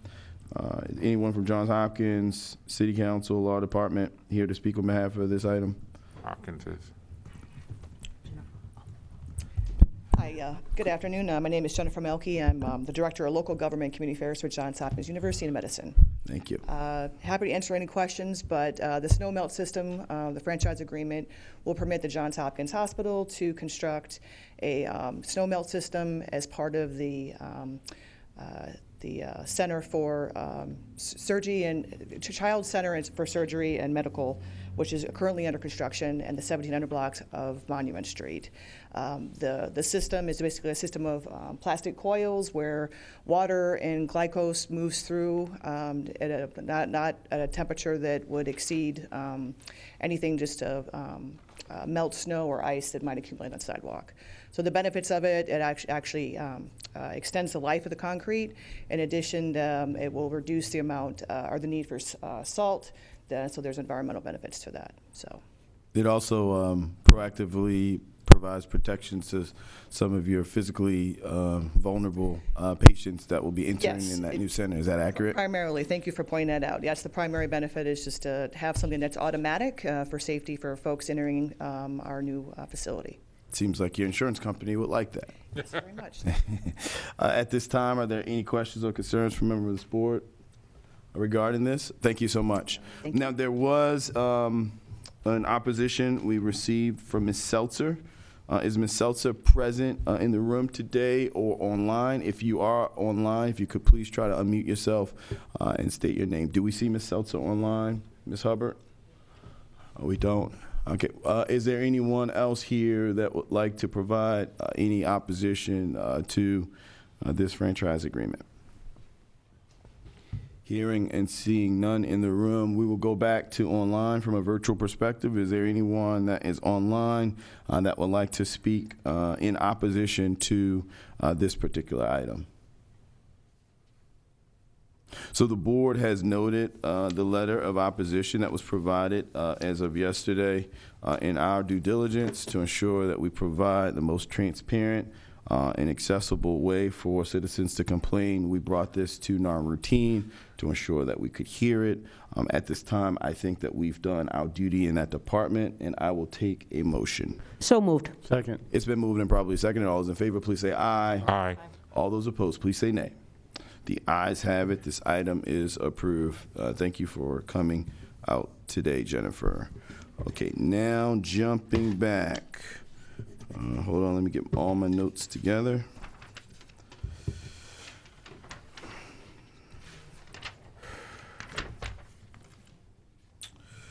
I believe, and we have a great clerk, so if I'm wrong, she will always get me right. But the next item that we're going to go to is going to actually be the first walk-on item, and that's going to be the one for equity and civil rights. So the Office of Equity Civil Rights, this request is to approve professional services for a consulting contract. Is there someone here from the Office of Equity and Civil Rights? Yes, good morning. Dana Peterson Moore. Madam Director of the CEO, office. you're joining us virtually. Yeah, and I apologize that I'm not there in the room with We you. miss You guys know how seeing much you, I but love the floor is being here. yours. Okay. Great, good morning. The Office of Equity and Civil Rights is requesting approval of our walk-on item that would allow us to procure case management software. The software will be used specifically for the work that we're doing on behalf of the newly established Police Accountability Board. The software will allow us to track complaints and the investigations. It's definitely an efficiency tool as we continue to not just build out the PAB, the Police Accountability Board, but to really professionalize the work. Requesting approval of funds in the amount of $100,792. And we're pretty excited to get to work with the PAB. Thank you, Madam CEO. At this time, are there any questions for Ms. Dana Moore? No. Hearing and seeing none, the board is prepared to entertain a motion. So moved. Second. It's been moved and probably second. All those in favor, please say aye. Aye. All those opposed, please say nay. The ayes have it. This item's approved. Thank you, Madam CEO. So that was. Then the next item, we are going to jump to the Department of Human Resources. This request is to approve a new benefit aimed at hiring and retaining CDL drivers for the city. On behalf of DHR, we have its amazing director. At this time, the floor is yours. Please state your name. Good morning, Mr. President, Madam CA, and Mr. Comptroller, distinguished board. My name is Quentin Herbert. I'm the Director of Human Resources. And while this is a DHR item, this is the result of collaboration. So I want to commend Director Mitchell and his team, as well as Director Berkay Attila from DGS and his team, Corinne from DOT and her team. This has been Director Reggie Moore and his team from Rec and Parks. And we have with us as well this morning our labor stakeholders. We have Ms. Dorothy Bryant, who is the Vice President of AFSCME Local 44, Trevor Taylor and Arthur King, who are labor relations specialists with Local 44. This truly was a collaboration, both labor management and across agencies. We came together. We had this issue where we are having trouble recruiting and retaining CDL drivers. And we know that part of that is compensation. We did do a comprehensive study of the salary of CDL holders back in 2019 that was implemented in 2020, where the average CDL driver saw an increase to salary of over 12%. but we still have trouble recruiting. And so this hiring and retention bonus is a way to incentivize those who are looking for work to work with the city, and that the compensation was a barrier, and also to entice those who currently work with the city to stay with us. The incentive program is a $10,000 bonus to all employees who are required to have a commercial driver's license in the performance of their duties. It's payable in quarterly increments over a 2-year period, so it's $1,250 per quarter for 2 years. Those employees and or new hires commit to stay with the city for that 2-year period. If they leave, they have to pay back the pro rata share of that bonus. It's a way to keep our current staff while also recruiting and staffing up for the tasks that are before us.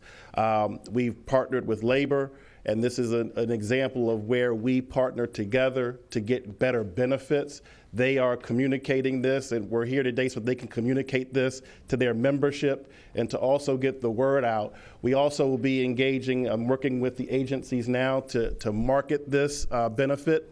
We are targeting the schools that train CDL drivers. We're targeting social media ads and other avenues of promoting this benefit in efforts to entice people to come to Baltimore. I think that our CA mentioned this last week. Our ultimate goal, we want Baltimore City to be an employer of choice. We want people to say, I want to go and work for Baltimore. And this benefit is one small step in us achieving that ultimate goal. Thank you. And I guess with knowledge of the industry, the CDL shortage is not a Baltimore City specific problem. Is that absolutely, accurate? absolutely not. It's a nationwide shortage. And as you well know, Mr. President, the private sector has the ability to compensate at a level that the city always cannot compete with, and the public sector cannot compete with. But again, this is one step, and working with the Department of Finance, who was also a very critical partner in this process, looking at how we could offer this incentive across the enterprise and not just in one agency, because we don't want to have a problem where one agency is recruiting those drivers away from another agency. So the Department of Finance stepped in. We worked lockstep to make this benefit available across the enterprise to all of our CDL drivers. It's also important to note that that's why it's critically important for us to continue to ensure that we are helping, the director and folks in other departments to provide the environments, facilities, and equipment that's also going to be conducive to, as the private sector is able to increase. Maybe we're not as fast, but it's the type of environment where folks want to stay and work. So I know that that's what the administration is committed to, and I appreciate you on this day. Are there any additional questions and concerns? There Yes. are. Madam CAO. Just 2 questions. Can you talk to us about the number of employees that will be impacted by this benefit? Yes, I ran the PAVO this morning, and to correct what I said to you earlier this week, Mr. Comptroller, there are 433 CDL driver positions in the city today. There are currently 100 vacancies, so we have a 23% vacancy rate, but right now there are 433 employees across the city's enterprise that will be impacted. We hope to have 0 vacancies. That's the goal, to have 0 vacancies as a result of this incentive. Thank you. And can you also talk to us about the average wage of those CDL drivers currently? Sure. The CDL1 driver, which is the entry level, is around $40,000, a little over $40,000. It goes up to about $50,000. Now, to put that into proper perspective, before we did our study back in 2019, that salary was about $33,000 for an entry-level CDL driver. We looked at not only surrounding jurisdictions, but we looked at jurisdictions that are like Baltimore economically, that have similar issues such as entrenched poverty and the like. And we look at those other similar jurisdictions to look at how we compare to them as well. And we were below them. And so we knew that we had to do something. And again, that was a substantial increase in 2020. We created the family of CDL drivers. Prior to 2020, there were about 15 classifications that required a CDL driver. You had heavy equipment operator, you had tow truck driver, tractor trailer driver, you had all of these different classifications. we created a job family. So CDL driver 1, CDL driver 2, CDL driver 3. And that was based on a number of factors. One, the weight of the equipment that one would be operating in certain experience levels. And then what we also did is we did break out some classifications that are very unique. For example, working with DPW, the mechanical street sweeper operator is a very unique position. There are other responsibilities and duties that are incumbent on those employees aside from the driving. And so it made sense to break that out, and that would be a separate class. But again, the average increase as a result of that study was about 12%. There were some who saw an increase in excess of 20% as a result of that study. Thank you, Madam CAO. Are there any additional questions or concerns? Director Mitchell? I just would like to make one comment. I just want to say, this is the result of partnership, and I know we rang the bell in DPW around this, and Director Herbert and his team answered it. And I just want to personally say thank you for truly, helping us and assisting us, for DPW and our other sister and brother departments. This is critical for us to be able to provide service every day to the residents of Baltimore, whether that's filling potholes, whether that's picking up trash, whether that's sweeping your streets. So I just want to say thank you for your partnership in making this happen. Thank you to your team. Thank you to the finance team for finding, the dollars. And thank you, Madam C.A. Leach, for, jumping in, even in your acting role and now as your permanent role, for pushing and helping us and supporting us through. It was a team effort. And our labor partners, thank you all. It's just been a great team. This is what happened when we work together and solve problems here. And I just want to say, for the record, thank you. I think this is an example of collaboration works. Yes. So, thank you. No, thank you. Any additional questions or concerns? Hearing none, I'll entertain. I'm sorry. We're checking to make sure we did actually vote in approval of Chief Lundy's recommendations. Yeah, we did. Okay, all right. Yep, we did. Thank you. But at this time, I'll entertain a motion regarding this. So moved. Second. It's been moved and probably seconded. All those in favor, please say aye. Aye. All those opposed, please say nay. The ayes have it. This item is approved. As there's no new business before the desk. Correct, Madam Clerk? We're good? Yeah. This will adjourn. On the next regularly scheduled meeting of the Board of Estimates will occur on Wednesday, April the 5th at 9 a.m. I'd like to thank everyone for tuning in. Baltimore, we absolutely love you. Please stay safe.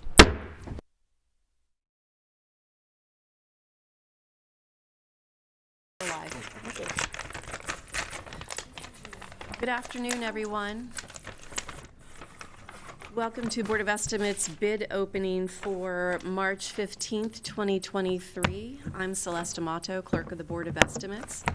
We have a number of bids to open today, so you're still going to hear opening noises in the background as we continue to work down the sequence of openings for today. First up, I'd like to share some addenda that have been received by various agencies issuing bids. First, transportation, TR 23001, reconstruction of footways citywide. This bid was originally due on 3/15 and is now going to be opened on April 19th, 2023. Next up, transportation, TR 23002, reconstruction of footways citywide. The due date was originally March 15th, 2023, and the new opening date is April 19th, 2023. Also from transportation, TR 23003, reconstruction of footways citywide. The due date was originally March 15th, 2023, and is now will now be opened on April 19th, 2023. Public Works has issued an addenda for WC 1367, Old Goucher water main replacements. The due date was originally 3/15/2023 and will now be opened on April 5th, 2023. And finally, excuse me just one moment, I'm losing my place. Procurement, RFQ 000163, has issued an addendum for residential water and sewer program. That due date for 000163 was March 15, and that new opening date is now April 19th. And I need to confirm with Sherelle, there's a procurement item 161 that had a previous due date that isn't filled in. There's an addenda for 161. Yes, there was a agenda, it was supposed to be open today, it is moved to the 19th. Okay, we believe we're going to confirm this momentarily, but procurement 000161 water bill mailing envelopes was originally scheduled to be open today, and is the 5th? Okay, and will be opened on April 5th, 2023. And I'll repeat that one more time.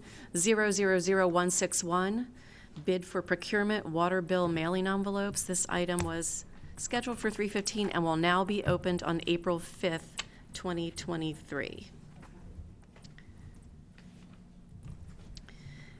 We have 7 bids to open today, and we'll be starting with a bid for Public Works WC 1327 chlorine handling safety improvements. And I am joined by my colleague Jalen Sanders, who's going to be reading out the bid amounts. Audrey Quarles to my left will be confirming on the copies. Okay. And the first bidder we have today is Allen Myers, MD Inc. That's ALLANMYERS, MD Inc. And the bid amount is $24,300,000 and 0 cents. You have a bid bond. And yes, there is a bid bond. Thank you. So that bid amount was 24,300,000 and no cents. Correct. There is a bid bond, and do we have copies? Original one. Great. Up next.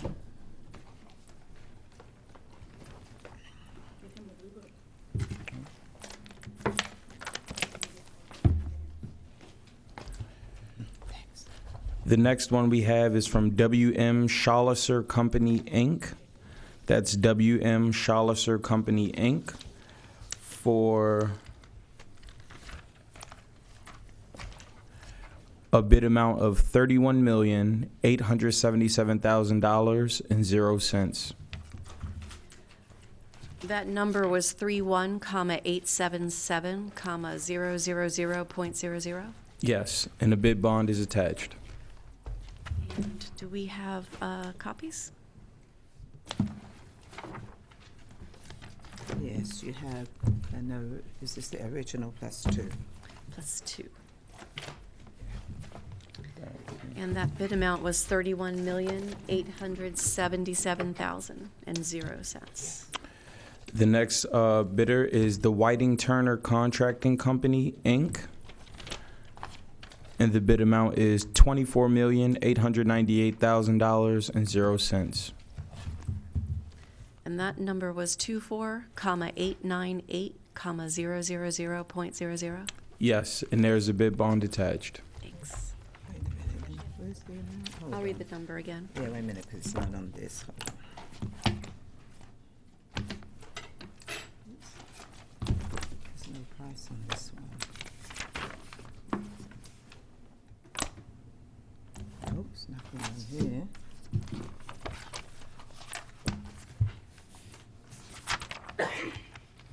How much is what's your total?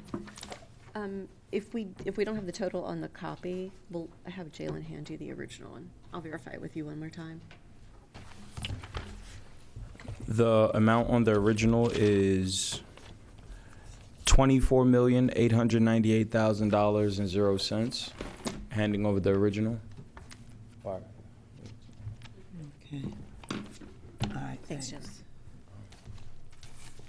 So Audrey, I'll read the number And you again. have the bid bond? Yeah. Yes. Okay. The number's 24,898,000 and 0 cents. Okay, yes. And original and 1? No, original plus 2. Okay. Okay, I'm going to run through the bidders and bid numbers one more time for our listening audience. Allen Myers, MD, Inc., $24,300,000. W.M. Schlosser Company, Inc., $31,877,000. And Whiting Turner Contracting Company, $24,898,000. And that was our final of 3 bids for WC 1327 chlorine handling safety improvements. Up next, we have a bid for Department of Public Works, contract number WC 1287, water main replacement and rehabilitation in Westgate, Hunting Ridge, and Uplands neighborhoods. Thanks. Up first.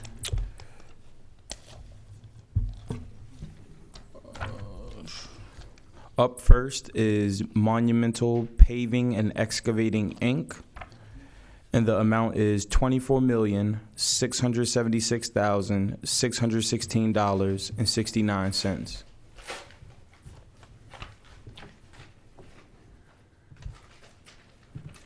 Okay, let me give you that in digits first. 24,676,616.69. Yes, and there's a bid bond attached.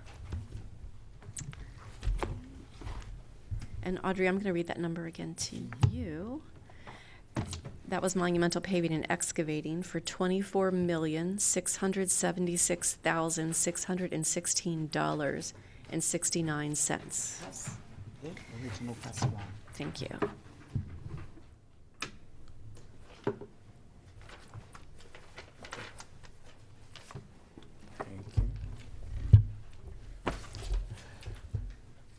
The next bidder is Civil Construction LLC, and the amount is for $18,365,032.50. And there's a bid bond attached. And that number was, oh, can you say that number again? Because I left out a digit. 18,365,032.50. 18,365,032.50. Yes. Okay, so that was Civil Construction LLC for $18,365,032.50. Yes, the original plus one. Thank you.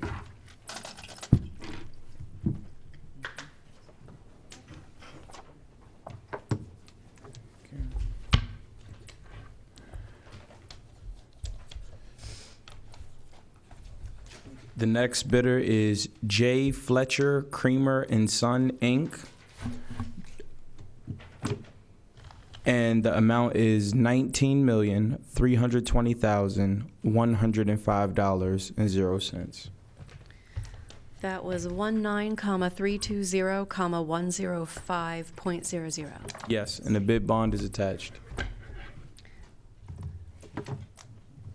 Thank you. And that was J. Fletcher Creamer and Son, $19,320,105. Yes. And you said plus one, correct, Todd? Thanks. Thank you. The next bidder is Spinello Companies, and that is for $19,183,300.00. That number was 19,183,300.00. Yes. And bid bond?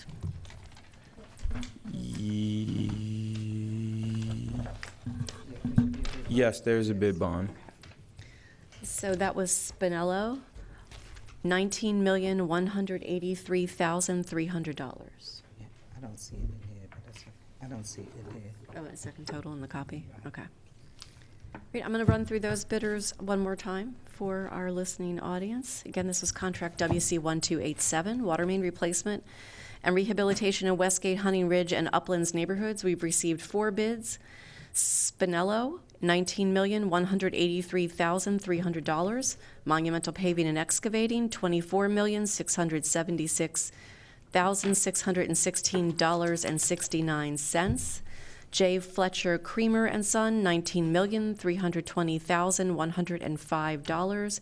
and Civil Construction LLC, $18,365,032.50. Excuse me. Up next, we have a bid for Department of Public Works, WC 1387, water infrastructure replacement at various locations. And our first bidder is The first bidder is Civil Construction LLC. And it is for $9,328,050.00. that was 9,328,050.00. Yes, and there's a bid bond.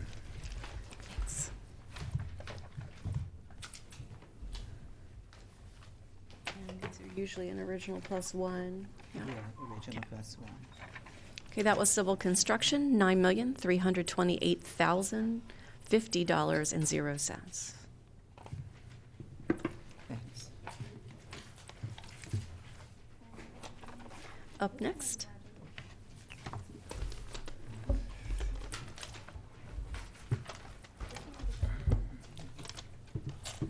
Up next is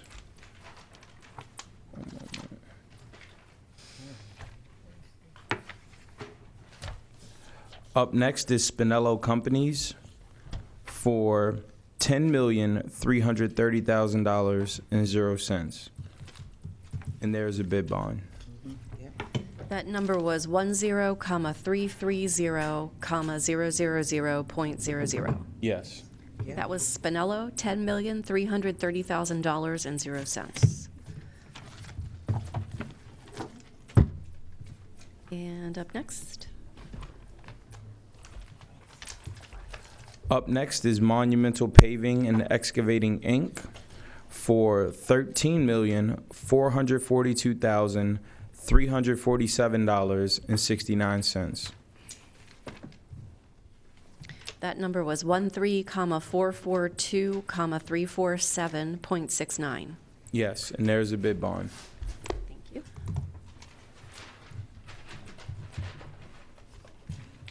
That bidder was Monumental, $13,442,347.69.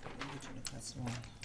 And we have an original plus one. So that was the last of three bidders for WC 1387. I will run through those one more time. Spinello, $10,330,000.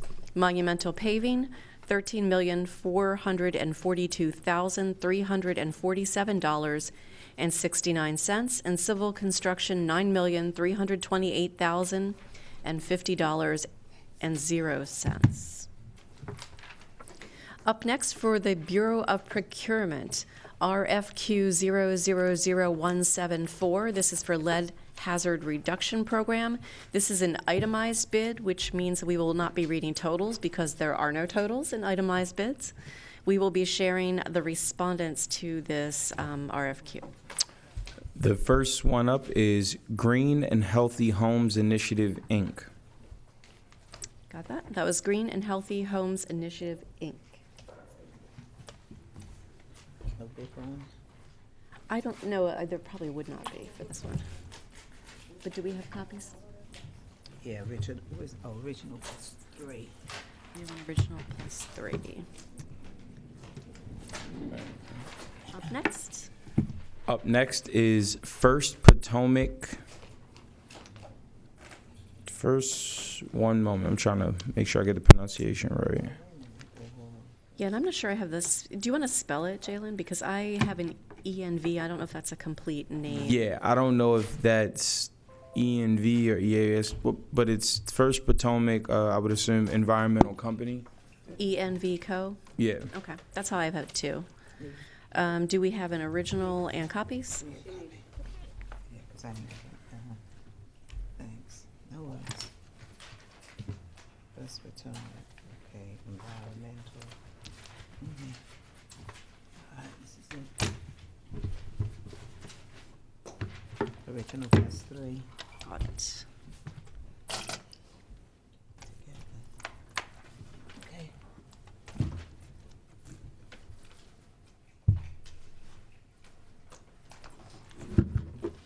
you. The next one up is PJC Construction. PJC Construction, LLC. Yes. Well, it's just PJC Construction on the paper. And do we have an original and copies?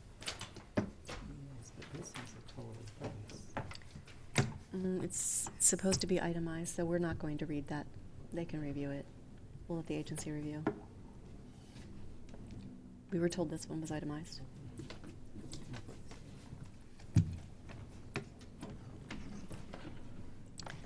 Do you happen to have an address for PJ Construction on the inside? 3813 Gwen Oak Avenue. Got it.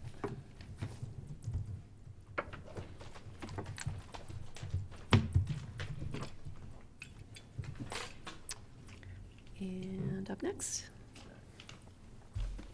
Up next is Colossal Contractors, Inc. and we have an original.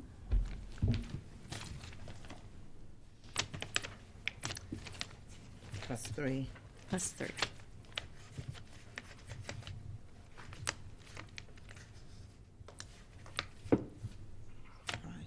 Okay.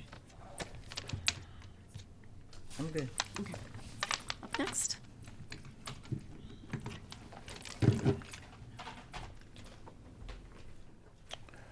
Up next is Lewis Construction, LLC. Got it. Thank you. This is Lewis. Okay, original +3. Got it. And, sorry, don't mean to rush you guys.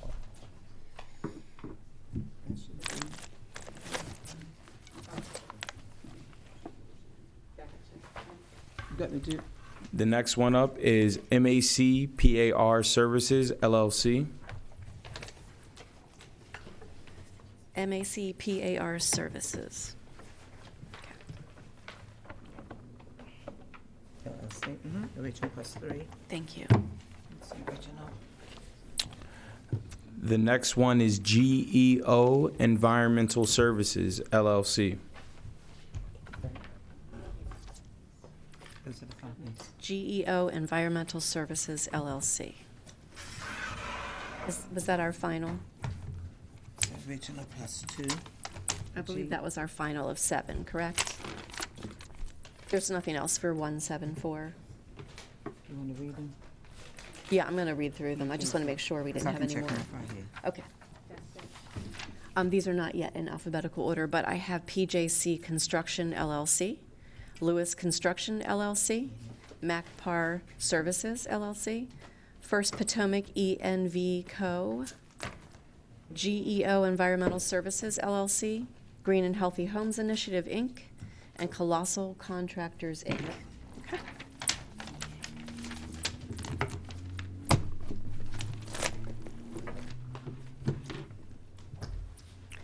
Up next, we have a bid for Bureau of Procurement, RFQ 000093, Integrated Pest Control. And the first one up is Job and Coupe. One I second. don't have any of those recorded yet because they probably came in just at 11 today. Can you, let's go ahead and spell that one, Jalen, and so I type Yeah. it right. I think it's JOBE. BE. Job Company. Yeah, Job and Company, Inc. Job and Company, Inc. Yes. And the address? The address is 9004 Yellow Brick Road, Suite F, Rosedale, MD 21237. Got it. And I believe this is a lump sum, correct? So do we have a total? One moment. If you're unsure, go ahead and give a copy to Audrey so you guys can look at them at the same time. Yeah. I am unsure, so I will pass this and the copies over there. Sometimes they're not totally straightforward in the formatting. Yeah, this didn't happen. This is the one. I haven't seen the price. Is that Are there multiple bids for this one? One, you have an original plus 3. Okay, we do not see a total on that bid, so we're going to refer this one to the agency for review. That was Job and Company, Inc. Are there any more for this particular bid? Yeah, flow control. One more, Flow Controls, Inc. Okay. And I will pass it over because it is not clear whether there is an amount. Okay. Jalen, can you read out that address for me?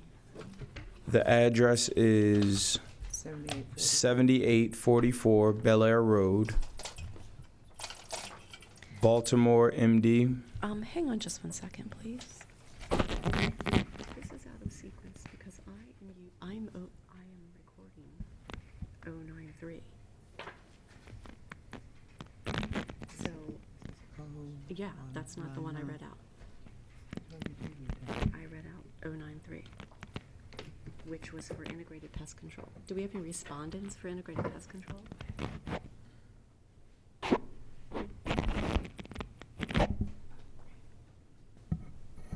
Bear with us just a second, folks. We're just making sure we're relating these bids to the correct bid number. This is gauges pressure and level.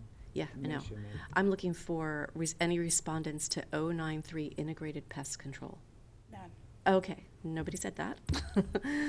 So let me straighten this up right now, and I'll repeat this for the audience so there is no confusion. We are on bid 093, integrated pest control, and there are no respondents for integrated pest control. And then we're going to do a little bit of a rewind and catch you up on the bidder we just shared, which is actually for bid 199.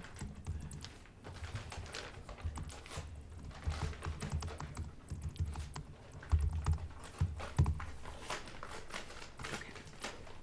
Now, up next is for Bureau of Procurement. It's RFQ 000199. This is for gauges, pressure, and level measurement instrumentation and records. And now it will make lots of sense that Job and Company is bidding on this one. Yes. And I still believe we have the same situation, so I will share again. Job and Company is a bidder on RFQ 199, and that we don't have a total, so we are referring this to the agency for review, which in this case will be the Bureau of Procurement. Is that correct? Yep. Thanks. And we do have copies? Original plus 3.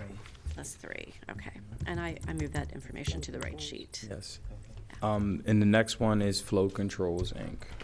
And the next respondent was Flow Controls, Inc. Same situation, we don't have a total to share. It'll be referred to agency for review. And I will read through the total bidders received just to be sure everyone's very clear. So we just had 2 bidders for that. So that was bid RFQ 000199, gauges, pressure, and level measurement, instrumentation, and records. And we had 2 bidders, Flow Controls, Inc. and Job and Company. Okay. Now, RFQ 000124. There is an explanation associated with this one as well, and apologies for explaining this minor snag. There was an addenda issued for this bid by the Bureau of Procurement, but it was not copied to the Comptroller's office. So you will have heard a few weeks ago us call out bid 000124 without any respondents because we missed the addenda. So we are now with our colleagues at Bureau of Procurement making a correction because it was publicly advertised to be open today, as evidenced by the number of respondents that we have ready to read out. So again, this is a bid for the Bureau of Procurement, RFQ 000124. This is temporary nursing services.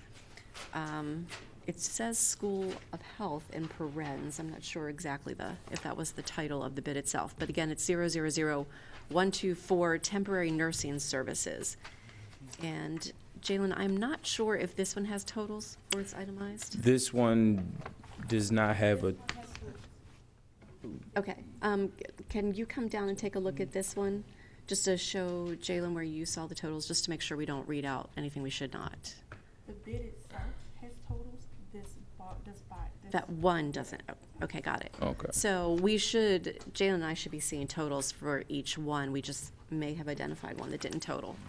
Okay. So got the it. first one up is Lance Soft Incorporated. This one does not have an identifiable total. I need to type that one in. I don't see that one on the list. That's LANCE Soft Is that all Inc. one word? Yes. Yeah, All one word? all one word. Lance Soft. Inc. Inc. The address is 2121 Cooperative Way, Suite 130, Herndon, HERNDON, Virginia, 20171. Got it.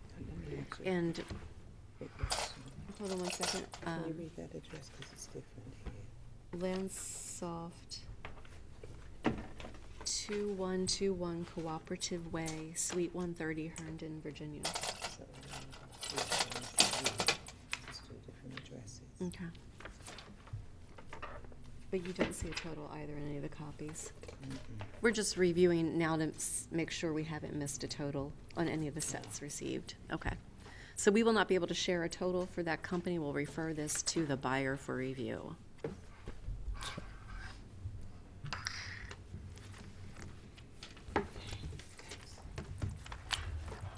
The next one is. Thank you. Oh, no problem. The next one is Aya Healthcare Inc. AYA? Mm-hmm. Thanks. And the amount is $15,587,512.50. And 50 cents. Okay, that number was 15,587, 512.50. Yes. That was Aya Healthcare, $15,587,512.50. Yes. The next one is Change Resource and Support Services, Inc. I'm sorry, Jalen. Change Resources and Support Services, Inc.? Yes. Got it. And the amount is for $10,180,620.00. Can we definitely read 10,180,620.00? Yes. Thanks. That bidder was Change Resources and Support Services, Inc., $10,180,620. The next one is Delta T Group, Maryland, Inc. Got it. And that is for 10,179,442.50. Okay, that number was 10,179,442.50. Yes. Okay, that bidder was Delta T Group, $10,179,442.50. Yes. The next one is Crown Hills Enterprises, Inc. And that is for $13,062,225.00. That's 13,062,225.00. Got it. That bidder was Crown Hills Enterprises, Inc., $13,062,225.00. Yep. And we have an original. Original plus 3. Got it. The next one is Dependable Services Group, LLC. And that is for $12,787,087.50. That was 12,787,087.50. Yes. Original plus 3. Okay. That was Dependable Services Group LLC, $12,787,087.50. The next one is American Medical Staffing, Inc., and that is for $12,787,380.00. That was 12,787,380.00. Yes. That's That- an original plus 2. Oh, plus 2. Okay, that was American Medical Staffing, Inc., $12,787,380. The next one is Excel Staffing and Personal Services, Inc. That is for $14,067,960.00. That was 14,067,960.00. Yes. That's an original plus 3. Okay. That's 3. And that was XL Staffing and Personnel Services, Inc., $14,067,960. And for the last one, we have Green Staff Medical. There is no pricing and no duplicates attached with this one. Green Staff Medical, okay. There's no total located. And did you say no copies? Just an original? Okay, that will also be referred for the procurement to review. Can you give me the address for Green Staff? Oh, yeah, it's 6900 Dallas Parkway. Dallas. Suite 300. Plano, Texas. 75024. Okay. I'm going to read through those bidders one more time for folks trying to follow this particular opening. We had Change Resources and Support Services, Inc., $10,180,620. Aya Healthcare, Inc., $15,587,512.50. Delta T Group, $10,179,442.50. XL Staffing and Personnel Services, Inc., $14,067,960. American Medical Staffing, $12,787,380. Crown Hills Enterprises, Inc., $13,062,225. Dependable Services Group, $12,787,087.50. We also received 2 bids that we do not have totals for, one from Lance Soft Incorporated and Green Staff Medical. These will be forwarded in total to the buyer to review. And that was, again, RFQ 000124, Temporary Nursing Services. And I believe that was our last opening for today. Cool. That's it. Our next bid opening will be on April 5th, 2023. And thank you, team, for pulling that all together today. Thanks, everyone.